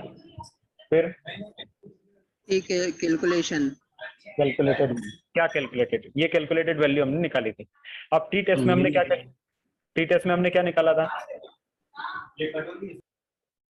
टी टेस्ट में हमने टी कैलकुलेटेड निकाला, टी स्टैटिस्टिक्स निकाली थी टी टेस्ट में, राइट। टी टेस्ट में हमने टी कैलकुलेटेड निकाला था। यहाँ पे हम टी टेस्ट नहीं कर रहे हैं, यहाँ पे हम क्या कर रहे हैं? अनोवा कर रहे हैं। तो अनोवा में भी कुछ ऐसी चीज होनी चाहिए जो कैलकुलेटेड कुछ हो। तो वहां पे टी टेस्ट में टी कैलकुलेटेड था, अनोवा में हमारे पास होता है एफ स्टैटिस्टिक्स। अनोवा में क्या होता है? एफ स्टैटिस्टिक्स, तो एफ कैलकुलेटेड। ठीक है? तो अनोवा में आप क्या करोगे? एफ कैलकुलेट करोगे। देन अगला स्टेप क्या था? Table value. तो यहाँ पे भी हमारे पास क्या आ जाएगा? एफ का टेबल वैल्यू। टेबल वैल्यू पर किसका आएगा? एफ का आएगा। तो उसके लिए हमारे पास एफ टेबल होता है। वहां पे टी टेबल था, वी टेस्ट के लिए जी टेबल था, तो अनोवा के लिए हमारे पास एफ टेबल होगा। एफ टेबल ये भी अवेलेबल होता है, बिल्कुल स्ट्रेट फॉरवर्ड होता है, तो टेंशन वाली बात। तो एफ कैलकुलेटेड वैल्यू आ गई। और बहुत ज्यादा घबराने की बात नहीं, मैं आपको बार बार बोलता आ रहा हूँ कि ये सब आपको फॉर्मूले बहुत बड़े दिख रहे होंगे, लग रहा होगा बहुत सारा कैलकुलेशन हम लोग करते हैं, कुछ करने की जरूरत नहीं पड़ती इन प्रैक्टिस। सिर्फ ये कंसेप्ट आपको क्लियर हो जाए, इसलिए मैं इतना एफर्ट ले रहा हूँ इन सब चीजों में। Otherwise like all others I would have given you Python formula. Python formula मैं आपको दे देता, आप सीधे अप्लाई करोगे, विद इन 20 सेकेंड्स आपको आंसर मिल जाएगा, क्योंकि वो फंक्शन होता है सिंपल सा। पाइथन पे आपने वो फंक्शन लिखा, रन करी, सेल, आंसर आ जाएगा। इतना सिंपल होता है ये, कुछ कैलकुलेशन नहीं होता है। ये एफ को कैलकुलेट नहीं करना है, ये SSB, SSE, SST के जो आपको कॉम्प्लेक्स फॉर्मूले दिख रहे हैं वो सब कुछ नहीं करना होता है, सब आपको सिस्टम करके दे देता है। ठीक है? 20 सेकंड में आपको आंसर मिल जाता है। बट मैं आपको पूरा एक केस लेके उसको पूरा एंड टू एंड समझाना चाह रहा हूँ, ताकि आपको कंसेप्ट एटलीस्ट एक बैकग्राउंड में क्लियर हो। फिर उसके बाद जब हम पाइथन में करेंगे तो आप देखोगे 20 सेकंड में अनोवा खत्म, 30 सेकंड में टी टेस्ट खत्म, 5 सेकंड में जी टेस्ट खत्म, उससे ज्यादा का है ही नहीं। ठीक है? बट उसमें प्रॉब्लम ये आती है कि जब आपको थोड़ा सा भी ट्विस्टेड क्वेश्चन आ जाता है, जब आप रियल लाइफ में आते हो, कुछ प्रॉब्लम ऐसी फंस जाती है जहाँ पे आपको डिसाइड नहीं कर पा रहे हो, तो वो कंसेप्ट अगर वीक रहेंगे तो आप नहीं कर पाओगे। इसलिए मैं इतना आपको समझा रहा हूँ, ठीक है। Otherwise I would have done it in 1 session only, या आधे सेशन में भी पूरा स्टैटिस्टिक्स खत्म हो सकता था, इतना सिंपल है पाइथन के, ठीक है। तो अगला स्टेप हमने एफ कैलकुलेटेड किया, फिर एफ टेबल किया। एफ टेबल करने के बाद अगला स्टेप क्या होता है? अगर हमारे पास कैलकुलेटेड वैल्यू जो है वो बड़ी है टेबल वैल्यू से, तो हम लोग क्या करते हैं? अल्टरनेट हाइपोथेसिस, अल्टरनेट पे जाते हैं, नहीं तो हम लोग क्या करते हैं? नल। बस यही था हमारे पास, और यही है अनोवा भी, यही है। तो अनोवा में भी हमको यही करना है, ठीक है। बट अनोवा में एक ही हमारे पास प्रॉब्लम है कि अब एफ कैलकुलेटेड कैसे निकले। तो एफ कैलकुलेटेड वाला हमारे पास प्रॉब्लम है कि इसको कैसे कैलकुलेट करें। तो एफ कैलकुलेटेड का फॉर्मूला हमारे पास होता है MSB upon MS. M mean, MSB का मतलब होता है मीन स्क्वायर बिटवीन, और एमएससी का होता है मीन स्क्वायर विद इन। तो विद इन और बिटवीन तो आपको समझ में आता है, सॉरी एरर है, एरर मतलब वही हो गया हमारे पास, विद इन ही होता है। यहाँ पे एरर लिख रखा है बट वो विद इन होता है, ठीक है। तो sum of square with in और सम ऑफ स्क्वायर बिटवीन, वो तो हमने देख लिया कि क्या होता है।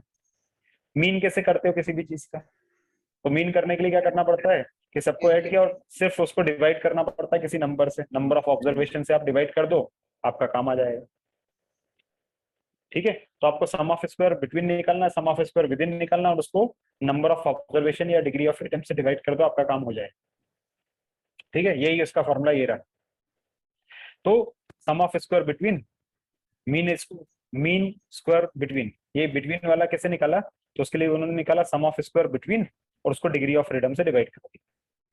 इसी तरह से विद इन निकाला, उसको डिग्री ऑफ फ्रीडम से डिवाइड कर दिया, ठीक है। हेलो सर, व्हाट इज के? आ रहा हूँ उस पर भी उल्टा जा रहा हूँ मैं, इसलिए थोड़ा टाइम लगेगा आपको। तो एमएसई जो निकाल रहे हैं ये 1 2 ये वाले कॉलम में, ये फोर्थ वाला कॉलम में एमएसई जो है, तो ये एसएसई है कि एमएसई है? हाँ ये गलत, ये गलत है, ये एसएसई है। एसएसई भी नहीं, हम उसको डब्ल्यू पढ़ रहा है, sum of square with in, ठीक है। ये गलत है, ये एसएसडब्ल्यू। तो हाँ, तो फॉर्मूला क्या हो गया कि जो भी आपने एसएसडब्ल्यू निकाला या एसएस बिटवीन निकाला, उसको डिग्री ऑफ फ्रीडम से डिवाइड करते हैं, तो ये मीन आ जाता है। तो मीन कैसे आता है? जो भी आपने निकाला उसका मीन निकालना, तो डिग्री ऑफ फ्रीडम से डिवाइड कर दो। अब डिग्री ऑफ फ्रीडम क्या होती है, कोई बता पाएगा? सैंपल -1 नंबर ऑफ ऑब्जर्वेशंस, जितने भी ऑब्जर्वेशंस है उसको 1 से माइनस कर दो, हाँ, वो हमारे पास क्या आ जाता है? Degree of freedom, degree of freedom आ जाता है। अब अगर मैं मीन स्क्वायर बिटवीन की बात कर रहा हूँ, तो बिटवीन में कितने ऑब्जर्वेशन है? दो। नहीं सॉरी, अगर मेरे पास 3 ग्रुप है, एक मुंबई, पुणे और हैदराबाद, अभी बताओ मुझे एमएसबी में मेरे पास कितने ऑब्जर्वेशन है? 3, क्योंकि बिटवीन है ना, बिटवीन मतलब एक ये और एक ये। बिटवीन में तो और किसी की बात होगी नहीं ना, एक ग्रुप ये है, दूसरा ग्रुप ये है, तीसरा ग्रुप ये है। तो जो भी नंबर ऑफ ग्रुप रहेंगे उसमें से एक कम कर दो, वही हमारे पास डिग्री ऑफ फ्रीडम है। डिग्री ऑफ फ्रीडम क्या होता है? Number of observation -1। तो जो भी नंबर ऑफ ऑब्जर्वेशन है उसमें से एक कम कर दो, तो एक ये रहा, 3 है टोटल, तो 3 में से एक कम कर दो, राइट। तो let's say number of observation हमारे पास के हैं, तो के में से 1 सब्ट्रैक्ट कर दोगे तो ये आपका डिग्री ऑफ फ्रीडम बन जाएगा,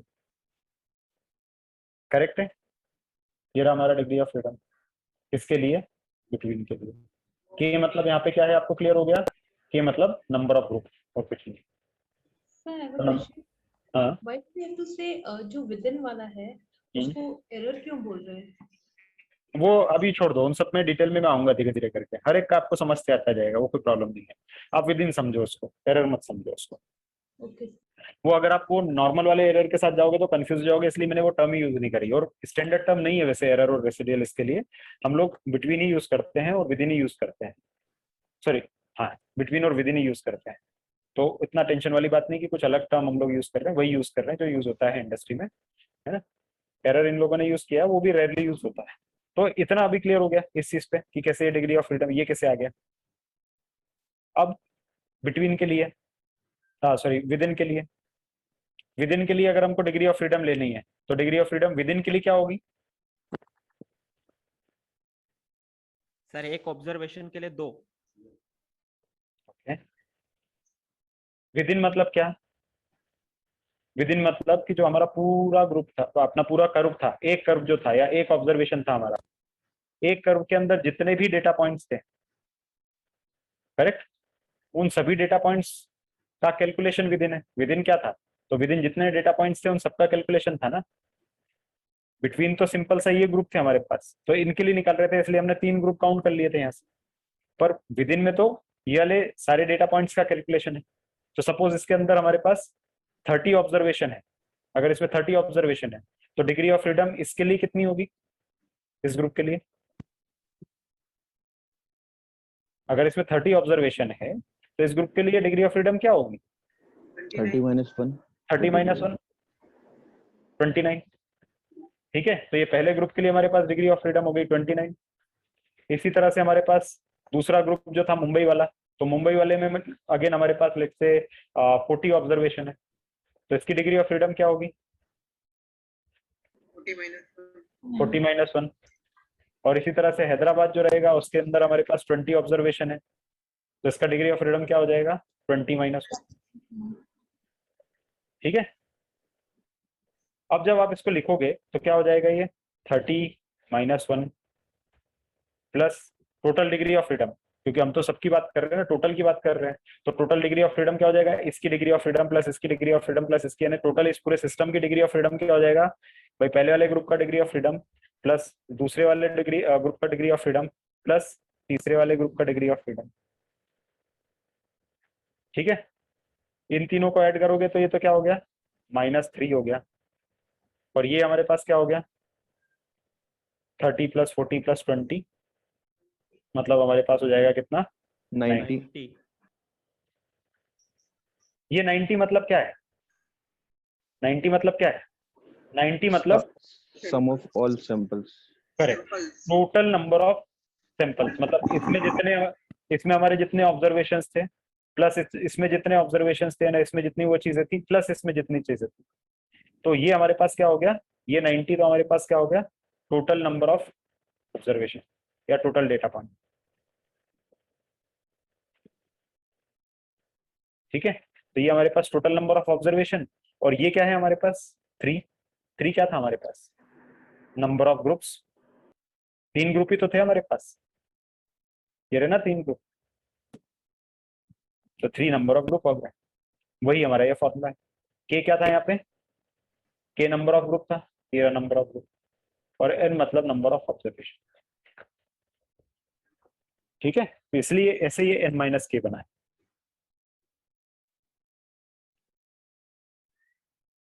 clear? Yes sir. Yes sir. इस तरह से हम लोग इसको बना सकते हैं। एनीवेज, मैं बार बार बोलता आ रहा हूँ, जितना समझ आ रहा है बहुत अच्छी चीज है। अगर लग रहा है कि बहुत ज्यादा टफ है, बहुत ज्यादा हाई लेवल है, कोई बात नहीं है, ये फॉर्मूले वगैरह को भूल जाओ, कोई टेंशन नहीं, बिल्कुल एब्सोल्युटली नो टेंशन। ठीक है, बिकॉज पाइथन में ये स्ट्रेट फॉरवर्ड होता है। एंड एनीवेज, इस तरह की प्रॉब्लम बहुत रेयरली आती है डेटा साइंस स्पेस में, मतलब being a data scientist statistics को बहुत ज्यादा आपको काम नहीं करना पड़ता है, आपको you should be having good grip on this concepts only, but इस एरिया में बहुत काम नहीं आता है। जो भी काम रहता है मशीन लर्निंग एरिया का रहता है, तो वो हम लोग अभी पढ़ेंगे।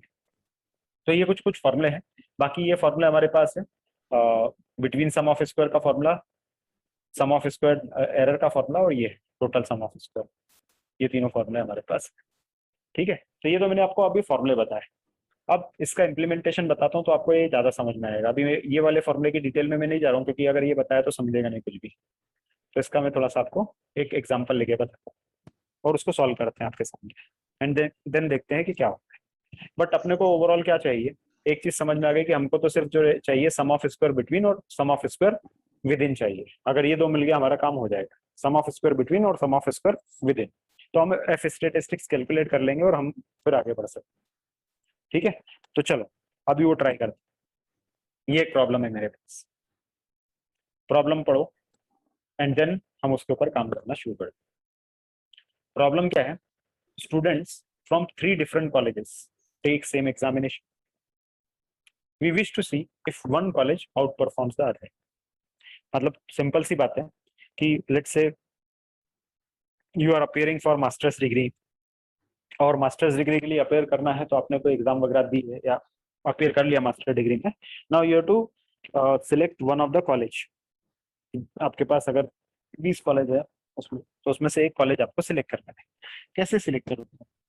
तो कॉलेज सिलेक्शन के लिए आपके पास कुछ पैरामीटर्स होती हैं, उन पैरामीटर्स के बेसिस पे उसको मेजर करने की कोशिश करते हो, राइट?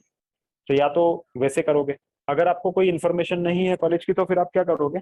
तो फिर आप एग्जामिनेशन कंडक्ट करोगे या कुछ टेस्ट स्कोर वगैरह लोगे स्टूडेंट्स के जो वहाँ पे काम कर रहे हैं या कोई एग्जाम देते होंगे, और उनके फिर मार्क्स वगैरह कंसिडर करके आप देखोगे कि किस कॉलेज ने अच्छा परफॉर्म किया, समथिंग ऑफ दैट सॉर्ट। तो यहाँ पे भी वही है कि हमारे पास 3 अलग अलग इंजीनियरिंग कॉलेजेस हैं, और इन तीनों इंजीनियरिंग कॉलेजेस में से हमको देखना है कि भाई कौन सा कॉलेज बेटर है या नहीं है, या तीनों एक जैसे कॉलेज है। इस तरह का हमको देखना है कि ये हमारे पास मार्क्स हैं गिवन कॉलेज के कॉलेज का 3 अलग अलग कॉलेज है, उसमें से हम लोगों को देखना था कौन सा कॉलेज अच्छा परफॉर्म कर रहा है, या ऐसा कुछ है क्या कि कोई कॉलेज दूसरे कॉलेज से आउट परफॉर्म करता है, वो आपको चेक करना था। तो उसको चेक करने के लिए आपने क्या करा कि उस कॉलेज के सभी स्टूडेंट्स के डेटा तो आप नहीं ले सकते थे, तो आपने क्या करा, उस कॉलेज में गए, पहले कॉलेज से 10 स्टूडेंट्स का सैंपल निकाल लिया, उनके मार्क्स निकाल लिए, दूसरे कॉलेज के भी 10 स्टूडेंट्स के मार्क्स निकाल लिए, और तीसरे कॉलेज से भी 10 स्टूडेंट्स के मार्क्स का सैंपल ले लिया। अब based on this sample can you tell me, कि क्या कोई कॉलेज किसी दूसरे कॉलेज से अच्छा है या नहीं? एवरेज निकाल कर देखिए। एवरेज निकाल लो, बट ये एवरेज जो आएगा वो किसका आएगा? सिर्फ 10 स्टूडेंट का है। हाँ, सैंपल का आएगा, सिर्फ 10 स्टूडेंट का आएगा। तो इसके बेसिस पे आप क्या पूरे कॉलेज को जज कर पाओगे? नहीं। 10 स्टूडेंट्स के बेसिस पे पूरे कॉलेज को जज करना मुश्किल है, तो इसीलिए हमको स्टैटिस्टिकल टेस्ट लगते हैं। नहीं तो कुछ नहीं था, आप इसका एवरेज निकालते तीनों का, लेट्स से इसका एवरेज 7.5 आया, इसका भी 7.5 आया, इसका भी 7.5 के आसपास ही आया, तो आप बोलते मोर और लेस तीनों कॉलेज एक जैसे हैं। बट जब आप ऐसा स्टेटमेंट बोलोगे तो वो सही नहीं होगा। रीजन कि हमारे पास ये सैंपल है, हमारे पास पॉपुलेशन नहीं है। तो जी टेस्ट टी टेस्ट बने ही इसलिए होते हैं कि वो ये बताने की कोशिश करते हैं कि जो भी हमारे पास सैंपल है, whether that sample is depicting correctly the population और नॉट। वो जो सैंपल है वो पॉपुलेशन को सही तरीके से बता पा रहा है या नहीं बता पा रहा है, वही तो हम लोग टेस्ट कर रहे हैं। नहीं तो टेस्ट करने की जरूरत क्या थी हमको? हम तो सीधा एवरेज निकालते देख लेते किसका एवरेज ज्यादा किसका एवरेज कम, और उसके बेसिस पे हम लोग कॉलेज को बता देते कि अच्छा ये बुरा, राइट? जी टेस्ट करते हैं इसीलिए, अपना अनुभव इसीलिए हम लोग कर रहे हैं। तो अनुभव हम लोग यहाँ पे करेंगे, और उसके अंदर हम लोग क्या जानने की कोशिश करेंगे, तीनों बराबर है या नहीं है। तो जल्दी बताओ, अनुभव की पहली स्टेप नल हाइपोथेसिस क्या है? ये तीनों कॉलेज का परफॉर्मेंस सेम है, मतलब average marks obtain by college 1 is equal to average by college 2 college 3। Alternate बोलो जल्दी। Sir one of the college is greater, one of the equal to आएगा। either not equal, all 3 are not equal और 2 are not equal, है ना? या तो तीनों बराबर नहीं है या फिर 2 बराबर है।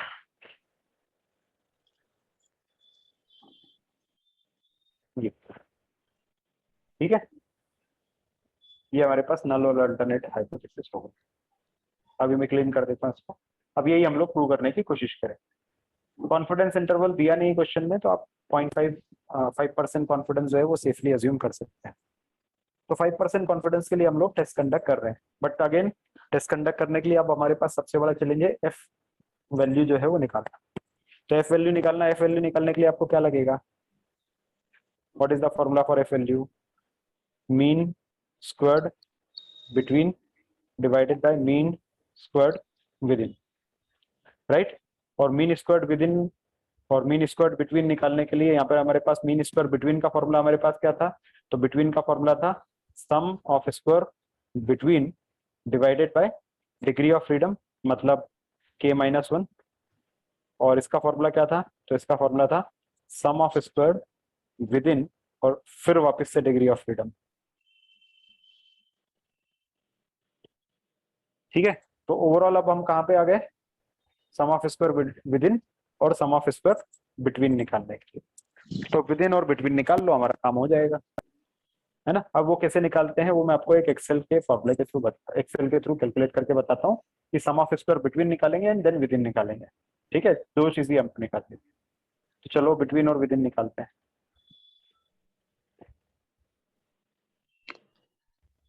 ये सब में जो अभी आपको बताया वही सब चीजें हैं और कुछ नहीं है। तो सबसे पहले हम लोग क्या कर रहे हैं?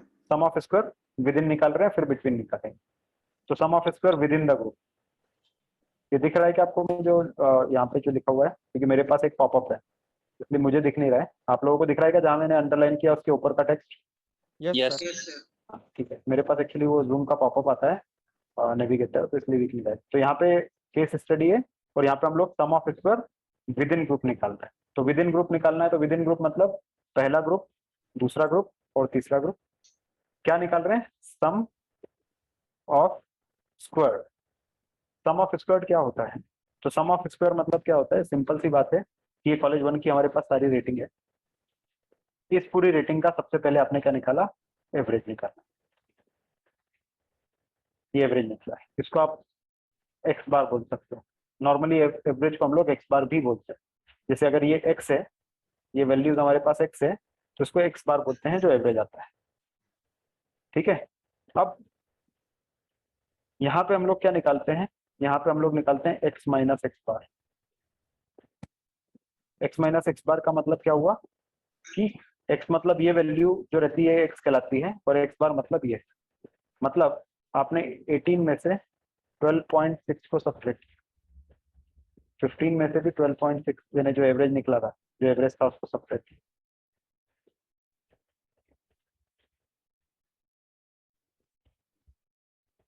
ये ठीक है।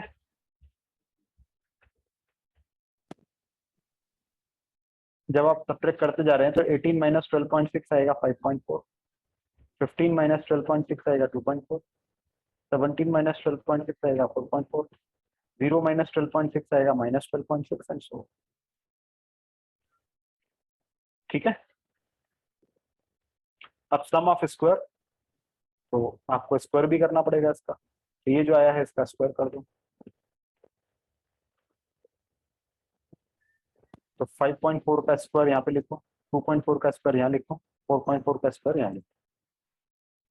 क्लियर है? स्टेप्स क्लियर है? क्या क्या करा मैंने? जो भी कॉलेजेस थे उसका एवरेज निकाला, फिर हर एक रीडिंग को एवरेज से सब्ट्रैक्ट कर दिया। सब्ट्रैक्ट करने के बाद मेरे पास जो भी आया फिर मैंने उसका स्क्वायर किया। ठीक है, अभी इसको मैं आपके पास रीडिंग दिखा देता हूँ।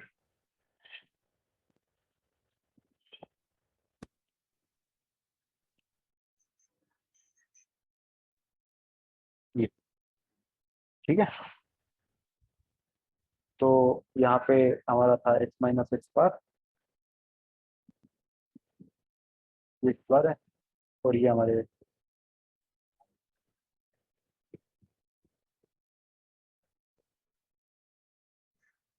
ये सब एक्स वैल्यूज है। तो एक्स माइनस एक्स बार निकाला, फिर एक्स माइनस एक्स बार का होल स्क्वायर निकाला, मतलब इन सब का स्क्वायर किया तो 5.4 का स्क्वायर 29.16, इसका स्क्वायर ये, इसका स्क्वायर ये, इसका स्क्वायर ये एंड सो ऑन। और हमको तो क्या चाहिए था? Sum of square. तो सम ऑफ स्क्वायर मतलब अब ये सब जो निकले इसको सिर्फ सम ऑफ कर दो, फिर सम कर दो। सम कर दिया तो आपके पास क्या आ गया? 284। क्लियर? कोई डाउट इसमें? 284 कैसे आया? नो। बस सेम प्रोसेस हमको तीनों ग्रुप के लिए रिपीट करनी है। मतलब ये तो हमारे पास एक्स वैल्यूज हो गई, ये हमारे पास एक्स बार हो गया यहाँ के लिए, फिर एक्स माइनस एक्स बार मतलब 19 माइनस 11, 11 मतलब ये रहा एवरेज। तो 19 minus 11, 9 minus 11, 6 minus 11, 8 minus 11, 13 minus 11, 19 minus 11 and so. तो 19 minus 11 8, 9 minus 11 minus 2 minus 5 this, तो ये हमारे पास x माइनस एक्स बार, फिर उसके बाद उसका स्क्वायर कर दिया, फिर ये स्क्वायर हो गया, एंड देन फाइनली जो भी हमारे पास ये था तो इस सबको हमने सम अप कर दिया 268। देन कॉलेज 3 सेम चीज, ये एक्स बार निकाला, यहाँ पे हमने सब्ट्रैक्ट किया,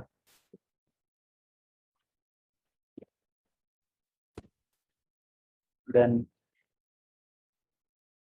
स्क्वायर कर दिया, एंड देन फाइनली सब। अब हमको तो क्या चाहिए था, total sum of square within the group, total sum of square within the group. तो विद इन द ग्रुप में जितने भी हमारे पास सम ऑफ स्क्वायर आए उनको सिर्फ सम अप करना है। इसका मतलब 284.4 प्लस, मतलब इस ग्रुप का sum of square plus 268 plus 420।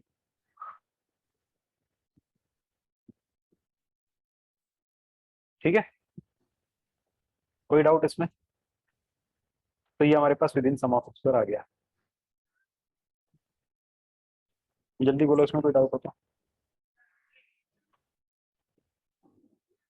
No sir. Repeat करना है? No sir. रिपीट कर देता हूँ मैं एक बार। क्या करा हमने, ये सारे कॉलेज की वैल्यूज थी, सबसे पहले इसका एवरेज निकाला, तो एवरेज को हमने एक्स बार बोला, एक्स माइनस एक्स बार निकाला, मतलब ये जो वैल्यूज थी इसको इसमें से सब्ट्रैक्ट किया, देन एक्स माइनस एक्स बार का होल स्क्वायर किया, तो ये आ गया, सम अप कर दो सब। सेम यहाँ पे भी किया, एक्स बार निकाला, सब्ट्रैक्ट किया, स्क्वायर किया, सम किया, एक्स बार निकाला, सब्ट्रैक्ट किया, स्क्वायर किया, सम किया, देन फाइनली टोटल सम ले लिया। ठीक है, तो ये तो within sum of square का वैल्यू आ गया हमारे पास। अब विद इन के बाद अगला क्या चाहिए, बिटवीन सम ऑफ स्क्वायर। तो let's calculate between sum of square. तो ये sum of square within हमारे पास आ गया 974.5। अब बिटवीन निकालेंगे, तो बिटवीन कैसे निकालेंगे, ये रहा बिटवीन सम ऑफ स्क्वायर। तो बिटवीन सम ऑफ स्क्वायर निकालने के लिए हमको क्या करना पड़ेगा, ये बिटवीन सम ऑफ स्क्वायर क्या था, बिटवीन सम ऑफ स्क्वायर कैसे निकलता है, तो वो मैं आपको बताता हूँ। दो मीन्स का डिफरेंस नहीं होता, वो एक थोड़ा सा अलग है बिटवीन सम ऑफ स्क्वायर, थोड़ा ट्रिकियर है, बट एनीवेज क्या कर सकते हैं, थोड़ा सा ट्रिकी है, तो वो मैं बताता हूँ आपको, अदरवाइज पाइथन तो है ही।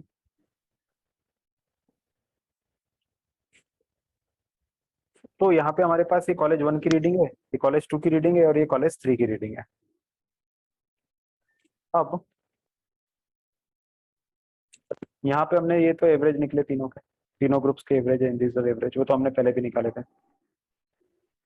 अब एवरेज निकालने के बाद उन एवरेज को हमको 11.633 से सब्ट्रैक्ट किया हमने। अब ये 11.633 क्या है, तो 11.633 क्या था कि हमने तीनों ग्रुप्स को आपस में मर्ज कर दिया था पहले। देखो ये हमारा पहला ग्रुप है, देन ये दूसरा ग्रुप है, और ये तीसरा ग्रुप है, तीनों कॉलेज। तो तीनों कॉलेज की रेटिंग को हमने एक दूसरे में मर्ज कर दिया। मर्ज करके जो बड़ा ग्रुप बना, उस बड़े ग्रुप का एवरेज 11.633। ठीक है,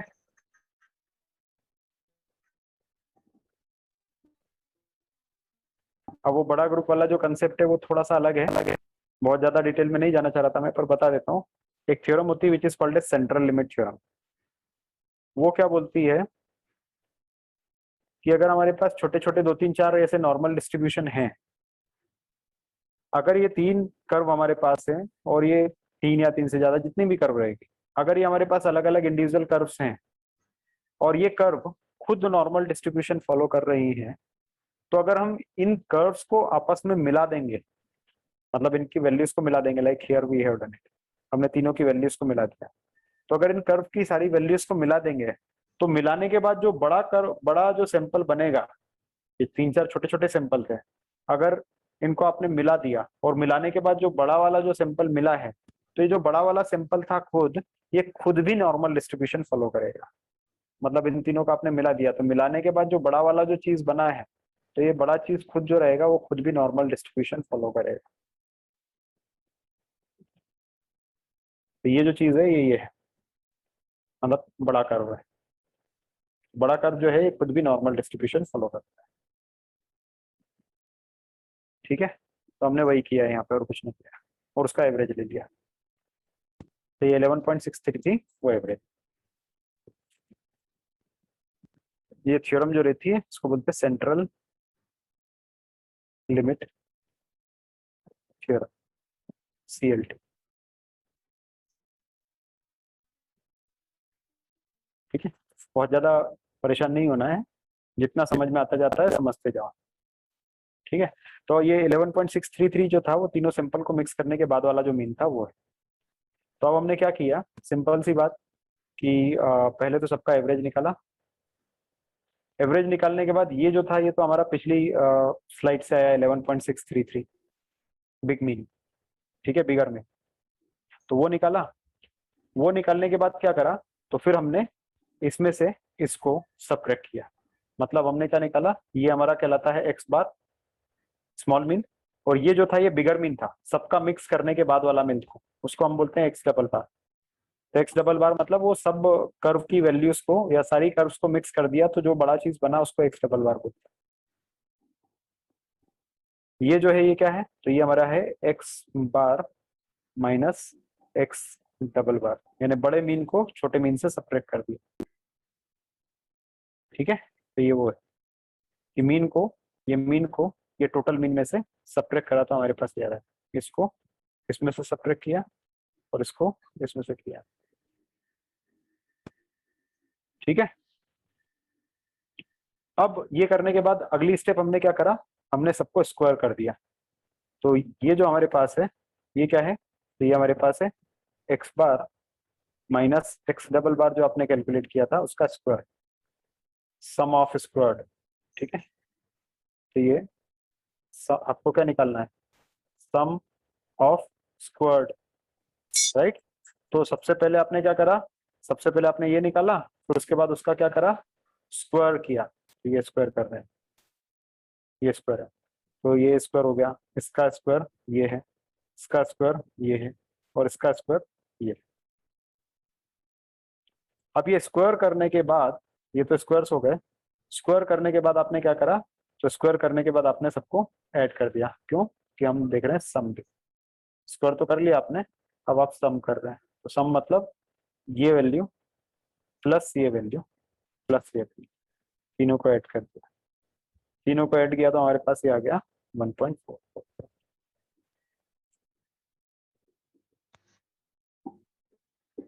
ठीक है, और स्क्वायर करने के बाद जितने भी ऑब्जर्वेशन है इसके अंदर उससे उसको मल्टीप्लाई करना पड़ता है। तो मल्टीप्लाइड बाय कितने ऑब्जर्वेशन है हमारे पास, 10, तो 10 से मल्टीप्लाई कर, जैसे ही करोगे तो ये आपके पास वैल्यू आ जाएगी 14.46। ये हमारे पास आ गया sum of squared between. Sir एक ही ग्रुप के ऑब्जर्वेशन से मल्टीप्लाई करेंगे? हाँ, एक ग्रुप के ऑब्जर्वेशन से मल्टीप्लाई करें। ठीक है, तो इस तरह से हमारे पास सम ऑफ स्क्वायर बिटवीन आ गया। अब मैं थोड़ा सा फॉर्मूले की तरफ फिर से जाता हूँ, आप देखोगे तो फॉर्मूला आपको अब समझ आना शुरू होगा कि क्या क्या मैंने करा है। वो जो आपको फॉर्मूला दिखाया था ना मैंने, उसके ऊपर आता। अब देखो, ये समझा बिटवीन सम ऑफ स्क्वायर हमने कैसे निकाला था। तो बिटवीन सम ऑफ स्क्वायर निकालने के लिए पहले आपने क्या करा था, तो पहले आपने इंडिविजुअल ग्रुप लिए, राइट। ग्रुप लेने के बाद ये बड़ा वाला मीन लिया है, डबल बार वाले मीन को स्क्वायर कर दिया, और स्क्वायर करके उसको मल्टीप्लाई कर दिया नंबर के साथ, नंबर ऑफ ऑब्जर्वेशन के साथ ही। फिर उसके बाद आपने क्या किया, विद इन निकाला। तो विद इन निकालने के लिए भी क्या करा था, तो विद इन के लिए तो सिंपल सा काम किया था कि एक्स किया, यानी इंडिविजुअल वैल्यूज ली, उसको मीन में से सब्ट्रैक्ट किया और उसका स्क्वायर किया, और वो स्क्वायर करने के बाद सबको सम कर दिया। ये तो आपने किया था। क्लियर है ये? यही आपने पीछे किया, और कुछ भी नहीं किया आपने, कुछ नया नहीं किया।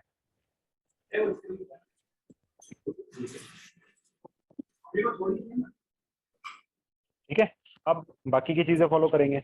इतना करने के बाद हमको क्या करना है, तो इतना करने के बाद तो हम ऑलमोस्ट डन है, हमारा सारा काम लगभग हो चुका है, क्योंकि हमारे पास ये वैल्यू आ चुकी है और ये वैल्यू आ चुकी है। बस इसको हमको नंबर ऑफ ग्रुप -1 से डिवाइड करना है और n-k से डिवाइड करना है, तो हमारे पास ये दोनों वैल्यू मिल जाएगी। ये दोनों वैल्यू मिलने के बाद हमको एफ स्टैटिस्टिक्स कैलकुलेट कर लेना है। तो चलो वो कर लेते हैं बचा कुचा काम।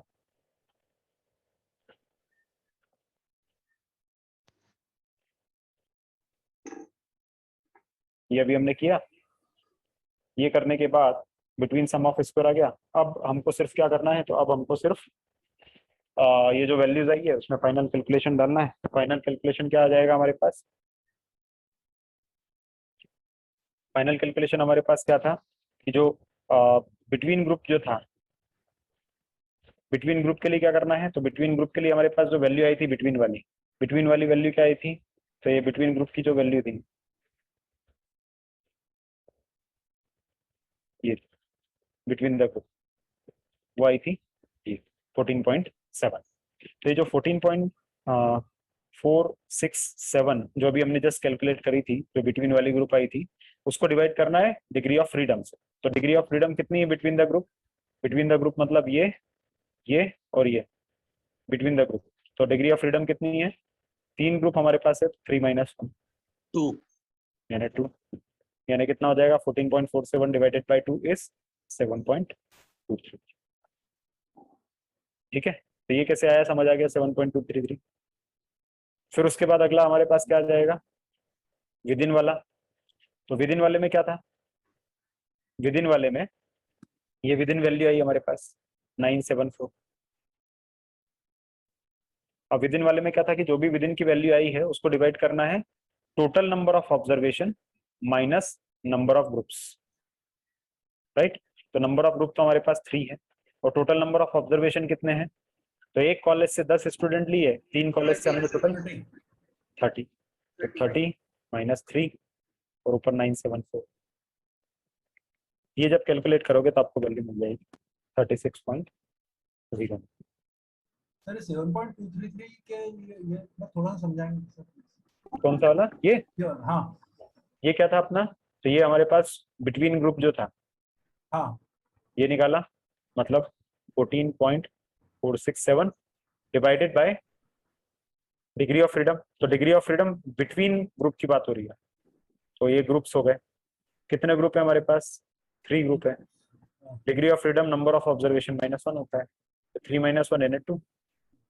ये जब कैलकुलेट करोगे ये है, ओके थैंक यू, है ना। तो ये दोनों वैल्यू आ गई। अगला काम क्या करना है, ये तो मीन वैल्यू आ गई है, सिर्फ हमको एफ स्टैटिस्टिक्स निकालना है। तो एफ स्टैटिस्टिक्स क्या होता है, between divided bye with in,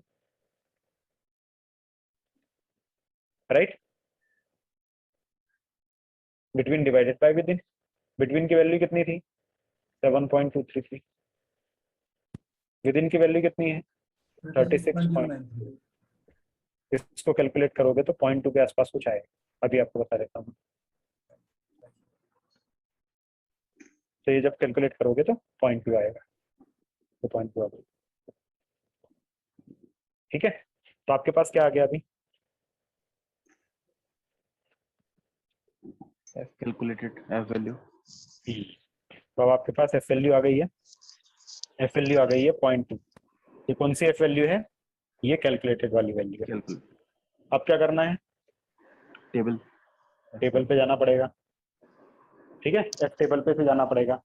F table कैसे कैलकुलेट करोगे, तो एफ टेबल क्या आएगा हमारे पास, पहला तो 0.05 कॉन्फिडेंस इंटरवल है और डिग्री ऑफ फ्रीडम कितनी रहेगी 10 - 1 नंबर ऑफ सैंपल्स। तो सर 10 - 1 लेंगे या फिर ऑल ग्रुप का सम ये 27 27. हाँ, सभी का ही आएगा ना जो अपना उसमें लगाया था हमने नंबर ऑफ ऑब्जर्वेशन, तो 27। तो 27 डिग्री ऑफ फ्रीडम और 5% कॉन्फिडेंस इंटरवल, इसके लिए एफ टेबल देखना है। तो अगेन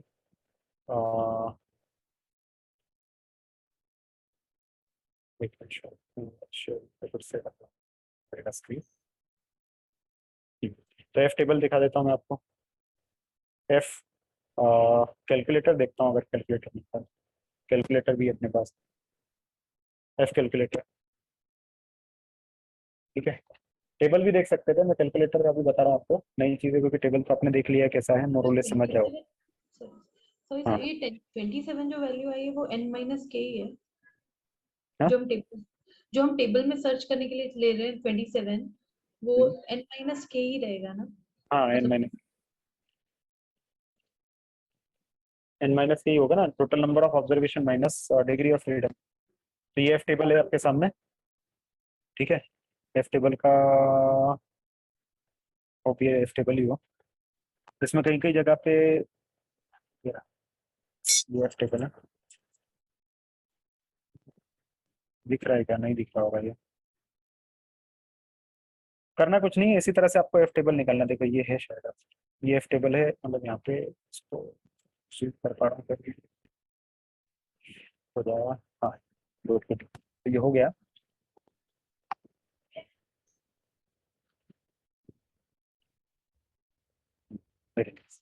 तो कर, तो टेबल डिस्ट्रीब्यूशन तो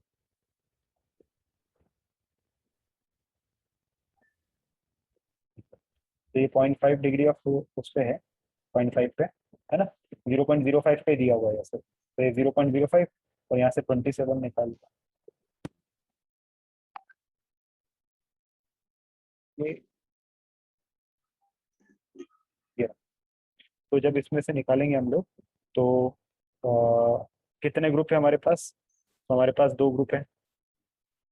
जब हमने कैलकुलेट किया तो 3.35 आया। कैसे दिखेगा ये? 27 डिग्री, ये वाला, ये वाला। सर ग्रुप्स दो कैसे? एक मिनट, बता रहा हूँ। 3.35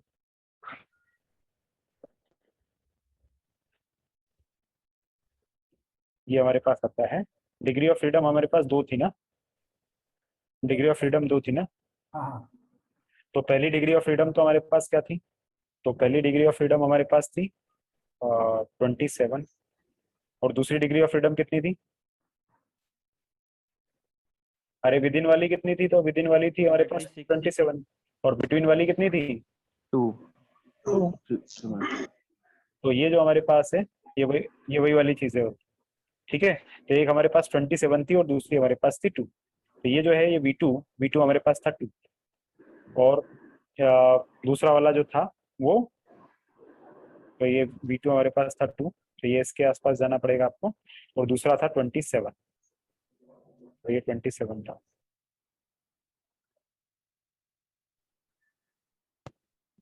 ये रहा 27, देखा? तो थोड़ा डिफिकल्ट होगा इसको मैनेज करना।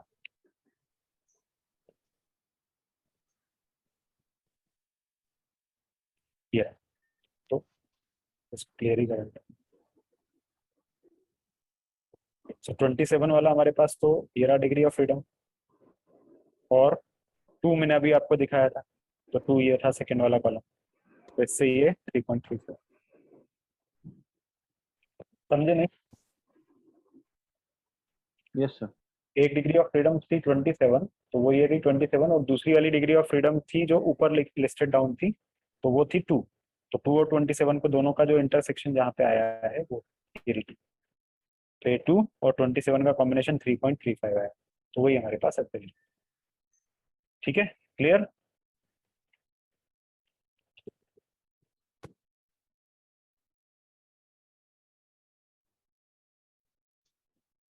कोई डाउट है क्या? सर ओनली वन क्वेश्चन, जो नंबर ऑफ ऑब्जर्वेशन रहेगा ऑल 3 ग्रुप्स में वो सेम होना चाहिए? नंबर ऑफ ऑब्जर्वेशन, जैसे हमारे पास 3 ग्रुप था तो तीनों में अभी हमने 10-10 स्टूडेंट लिए थे या 10 सैंपल्स लिया था, तो वो हर बार सेम ही रहेगा जब भी कोई भी क्वेश्चन या कोई भी प्रॉब्लम होता है? अलग भी हो सकते हैं ना, अभी उसका क्या करोगे? जब हमने बिटवीन निकाला तो मल्टीप्लाई बाई हमने 10 किया था, इन दैट केस हम फिर किससे मल्टीप्लाई करेंगे? नहीं, वो उसमें जब कैलकुलेशन करोगे अगर अलग अलग ऑब्जर्वेशन है ना, तो उसके पहले वाली जो स्टेप मल्टीप्लाई हमने एकदम आखिरी में किया क्योंकि सब एक जैसे थे, इसलिए हमने 10 मल्टीप्लाई ओवरऑल कर दिया, वो कॉमन आके ठीक है। अगर अलग अलग रहेंगे ना तो उसके पहले वाली स्टेप में फिर इंडिविजुअल नंबर से मल्टीप्लाई करते जाओ, वो तरीका था। अब यहाँ पे जो था भाई, मैथमेटिकली अगर जाओगे तो तुमको समझेगा ना वो कि ये तक तो आपने निकाल लिया, यहाँ तक तो है ना। अब आपने क्या करा, यहाँ पे ऐड किया सबको, और यहीं पे आप 10 से मल्टीप्लाई करते जाते हो। करेक्ट। अभी 10 की जगह पे अगर यहाँ पे 7 होती है तो 7 से मल्टीप्लाई कर दो, यहाँ पे 8 से मल्टीप्लाई कर दो, फिर जो आएगा वो फॉर्मूला ही है। फॉर्मूले में आपको दिखेगा ना, तो फॉर्मूला जो रहेगा उसको देखोगे तो समझ जाएगा वो चीज। यस यस, करेक्ट करेक्ट, ठीक है।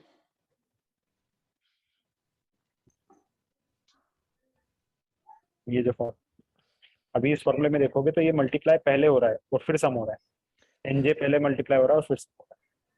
करेक्ट वो भी कर सकते हो। मैंने क्या कर दिया था, उसको कॉमन ले लिया था क्योंकि एक जैसा था, इसलिए कॉमन लेके yes, so that's why confusion हुआ, क्योंकि सब में 10 था तो शायद वो चीज ध्यान नहीं दिया। ठीक है ना, ठीक है। चलो, और कुछ है? सर जब हम लोग टेबल में चेक कर रहे होते हैं तो जो डिग्री ऑफ फ्रीडम है वो एक्सचेंजेबली यूज कर सकते हैं क्या, या फिर उसको सेम ऑर्डर में यूज करना होता है हमेशा? हाँ, नहीं समझा, नहीं, थोड़ी वॉइस ब्रेक हो गई थी। मतलब हम लोगों ने जैसे 27-2 लिया था अभी जब हम टेबल को चेक कर रहे थे, अगर 2 हम टेबल में चेक करने जा रहे हैं, हम 227 लेकर चेक करते हैं तो भी वैल्यू सेम रहेगी या डिफरेंस आ जाता है कुछ? मतलब हमेशा हमें degree of I mean with in वाला पहले और बिटवीन, उसमें एक क्लियरली दे रखा ना वीटू इधर की तरफ, तो उसको आपको वही स्टिक करना पड़ेगा। तो मतलब जो n- की हमेशा फर्स्ट वैल्यू रहेगी। हाँ, वैसे मैंने फ्लिप साइड ट्राई नहीं किया है, यू कैन ट्राई इट, मैंने ट्राई नहीं किया है वाला, ठीक है। बट वो एफ डिस्ट्रीब्यूशन मेरे को वैसा दिखा नहीं इतना एक्सटेंडेड वाला इधर के साइड में, इसलिए भी एक रीजन हो सकता है। देख लेते हैं, वहाँ पे आया शायद 20 को बना रहा है यहाँ पे 9, 10, 12, 27 यहाँ पे आएगा। नहीं, वो नहीं चलता है, जो आपने क्वेश्चन पूछा ना वो नहीं चलता, वो इधर ही V2 ही है, फिर V2 वही लेना पड़ेगा, है ना। ये देखो ना 27 और 2 के साथ अगर आप देखेंगे तो ये 2 है और 27 है, तो 27 कहीं यहाँ आना चाहिए जो कि 19 के आसपास आ रहा है, उसी को राउंड कर लिया। ठीक है, चलो, तो ये समझ गया, this is what is called as ANOVA. तो अभी हम लोगों ने अनोवा की प्रॉब्लम में, सॉरी अभी पूरा कंप्लीट नहीं हुआ है, तो अनोवा की जो प्रॉब्लम थी उसमें हमने निकाला कि कैलकुलेटेड वैल्यू तो हमारे पास कितनी आई 0.2, ठीक है। तो कैलकुलेटेड वैल्यू हमको मिल गई है 0.2, और फिर जो टेबल वाली वैल्यू थी वो कितनी मिल गई 0.3, तो टेबल वैल्यू मिली है 3.35, एफ टेबल इज 3.35 और एफ कैलकुलेटेड इज 0.2। अभी देखेंगे तो क्या हुआ, फिर कोई भी कर्व रहेगी तो उसके अंदर एफ कैलकुलेटेड है हमारे पास 0.2, और कैलकुलेटेड जो है क्रिटिकल जो है वो क्रिटिकल 3.35 है। तो हम लोग इस वाले रीजन में, मतलब we are going to stick with the null hypothesis. मतलब नल क्या था, तीनों कॉलेज सेम है, बस सेम, ठीक है। अभी बताओ कोई प्रॉब्लम है तो।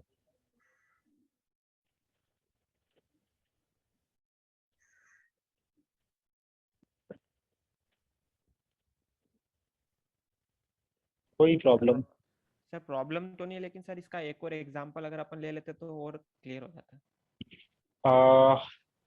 आई wish I could take another example, but अभी मेरे पास है नहीं कोई। मैं निकालता हूँ कुछ इंटरनेट से and then will try to come back to you. चलेगा क्या वो? Yes sir. अभी मेरे पास नहीं है क्योंकि ये क्या एक्चुअली बहुत लंबा होता है ना एक्सप्लेनेशन में, पूरा हाँ सर, एक वही एग्जांपल वो ही पूरा टाइम खा जाता है। प्रोसेस बहुत लंबी है ना सर, समझ में आया, लेकिन एक बार और हो जाता तो सर वो थोड़ा डिफरेंट हो जाता तो अच्छा हो जाता। करेक्ट करेक्ट, मैं कोई और एग्जांपल ढूंढता हूँ, मिल जाता है तो मैं आपको बताता हूँ। बाकी है वो स्ट्रेट फॉरवर्ड कैलकुलेशन है दो, थोड़ा सा उसको ध्यान दोगे हो जाएगा, बट हाँ थोड़ा लेंदी है और वो यहाँ से लेंदी है, पाइथन से बहुत सिंपल है ना। तो ये हमारे पास अनोवा हो गया अभी तो फिलहाल, तो फिर मैं अभी पाइथन में एग्जीक्यूट करके भी ये सब चीजें बताऊंगा। अब एक और हमारे पास आइटम है which is called as chi square test. हाँ जस्ट इन केस अगर ये हमारे लिए नल हाइपोथेसिस में नहीं आता, मतलब 3.35 से ज्यादा होती, उस कंडीशन में हम कौन सी हाइपोथेसिस को agree, I mean we had 3 alternative हाँ हाइपोथेसिस। हाँ, वो एक ट्रिकी है, वो हम कुछ नहीं बोल सकते, बस हम सिर्फ यही बोल सकते हैं कि तीनों बराबर नहीं है, और ये नहीं बोल सकते कि पहले दो बराबर है पर तीसरा नहीं है, वैसा हम नहीं कर सकते इसमें। हम ये बोल सकते हैं तो उसमें उस condition कुछ और टेस्ट रहते होंगे क्या, हाँ, मतलब जो अल्टरनेटिव हाइपोथेसिस? फिर वो फर्दर एक्सटेंशन आप कर सकते हो, उसके अंदर क्या कर सकते हैं, तीनों बराबर नहीं है मतलब आपके पास कुछ ना कुछ गड़बड़ है, तो मे भी आप पिकअप कर करके टी टेस्ट लगा सकते हो सब में, अच्छा, मतलब दो को एक at a time test at a time करके और पकड़ पकड़ के उनको कंपेयर कर सकते हो आपस में। okay. वो फिर बहुत कॉम्प्लेक्स चीजों में फंसते जाते हैं, लंबा लंबा चलता जाता है वो चीज है। स्टैटिस्टिक्स बहुत लंबी चीज है, मतलब इतना आसान नहीं है, बहुत बड़ा टॉपिक है ये, इसीलिए पूरा एक डेजिग्नेशन होता है और पूरा पीएचडी होता है स्टैटिस्टिक्स में, राइट। तो ये तो थोड़े थोड़े एग्जांपल्स है उसमें से, बट बहुत इंटरेस्टिंग भी है। अभी आप लोगों ने पहले जब स्टैटिस्टिक्स पढ़ा होगा कॉलेज लेवल पे तो सोचा भी नहीं होगा कि इतना इम्प्लीमेंटेशन इसके हो और इस तरह से हो सकते हैं, राइट। तो है, पर मार्केट में होता है, बिजनेस में होता है ऐसी चीज़ें। ठीक है, अभी एक और एग्जांपल में ले रहा हूँ, मतलब एक और कंसेप्ट ले रहा हूँ।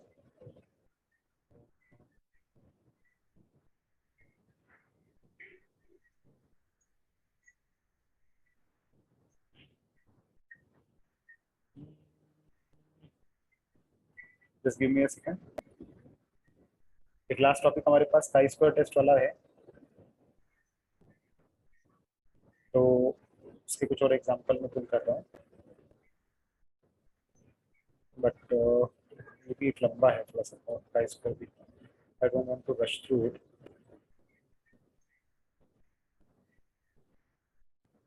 बट वो भी बहुत इंटरेस्टिंग है काई स्क्वायर भी। काई स्क्वायर बेसिकली जो यूज होता है वो कैटेगरिकल डेटा के लिए होता है, मतलब कि अगर हमारे पास ऐसा कुछ डेटा है जिसके अंदर डेटा कैटेगरिकल होगा तो काई स्क्वायर यूज होता है। भी करें इसको या बाद में करें वो मैं सोच रहा हूँ।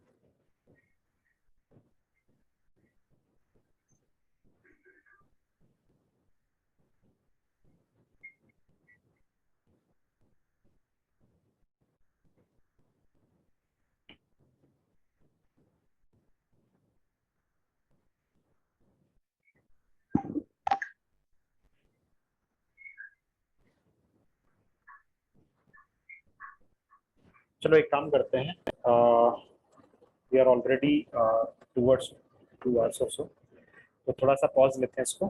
कल हम लोग काई स्क्वायर टेस्ट भी फिनिश करते हैं एंड देन कुछ पाइथन एग्जांपल्स भी देखते हैं, वो चलेगा? Yes. तब तक आप थोड़ा सा स्कोर ठंडे दिमाग से पढ़ लो, कल हम लोग काई स्क्वायर टेस्ट और अनोवा जो रहेगा जो पाइथन इम्प्लीमेंटेशन है वो देख लेते हैं। ठीक है गाइस, सो सॉरी आवाज आपकी cut.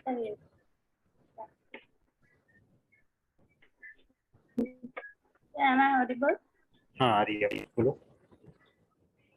I didn't have any PC and laptop, but now I have. So SQL sir उसमें install हो गया है successfully, but there are some showing problems like how to connect. Sir एक बार आप share करने देंगे क्या स्क्रीन? सर अभी अभी आया है, सर थोड़ा प्रॉब्लम जा रहा है, बाकी पाइथन जो इंस्टॉल हो गया उसमें वर्किंग भी स्टार्ट हो गई है, बट जो SQL है क्या कह रहे हैं? कुछ समझ नहीं आ रहा मेरे को, क्या बोल रहे हो? सर एसक्यूएल वाला जो पार्ट था ना जो आपने बताया था जब हमारा चल रहा था एसक्यूएल पर, एसक्यूएल पे क्या? सर एसक्यूएल वाले जो टॉपिक थे ना आप बता रहे थे कि कनेक्ट करना है उसको तो भी, तो वो सारी चीजें लर्न तो कर ली थी, बट फिर मेरे पास पीसी नहीं था और लैपटॉप नहीं था ना, तो वो प्रैक्टिकली नहीं हो पाया। अच्छा। और अभी इंस्टॉल कर लिया, सक्सेसफुल इंस्टॉल तो हो गया है, बट जो उसमें कनेक्ट कर रहे हैं तो कनेक्टिविटी में प्रॉब्लम जा रहा है। सर जैसे आपके साथ एक बार प्रॉब्लम हुआ था, वो कनेक्ट नहीं हो रहा था, तो आपने कहा था कि उसको बीच में इंस्टॉलेशन रोक दिया था आपने उसको, इंटरफेस तो शो हो रहा है सर, बट यही हो रहा है कि जब हम कनेक्ट कर रहे हैं उसको लोकल होस्ट वगैरह से कनेक्ट नहीं हो रहा है। शेयर करो स्क्रीन में, सॉल्व करके देखता हूँ, है ना। सो अदर्स हम लोग आज यहीं रुकते हैं, है ना। अब एकता की एक प्रॉब्लम है वो मैं सॉल्व कर देता हूँ यहाँ पे। मीनवाइल अगर आपको देखना हो तो you can still be online, otherwise if you want to drop off you can drop off. Thank you all. कल हम लोग आगे बढ़ते हैं। Thank you. Okay sir, thank you sir. हाँ एकता शेयर करो स्क्रीन, एक मिनट ऑथोरिटी दे रहा हूँ, शेयर करो, शेयर करो।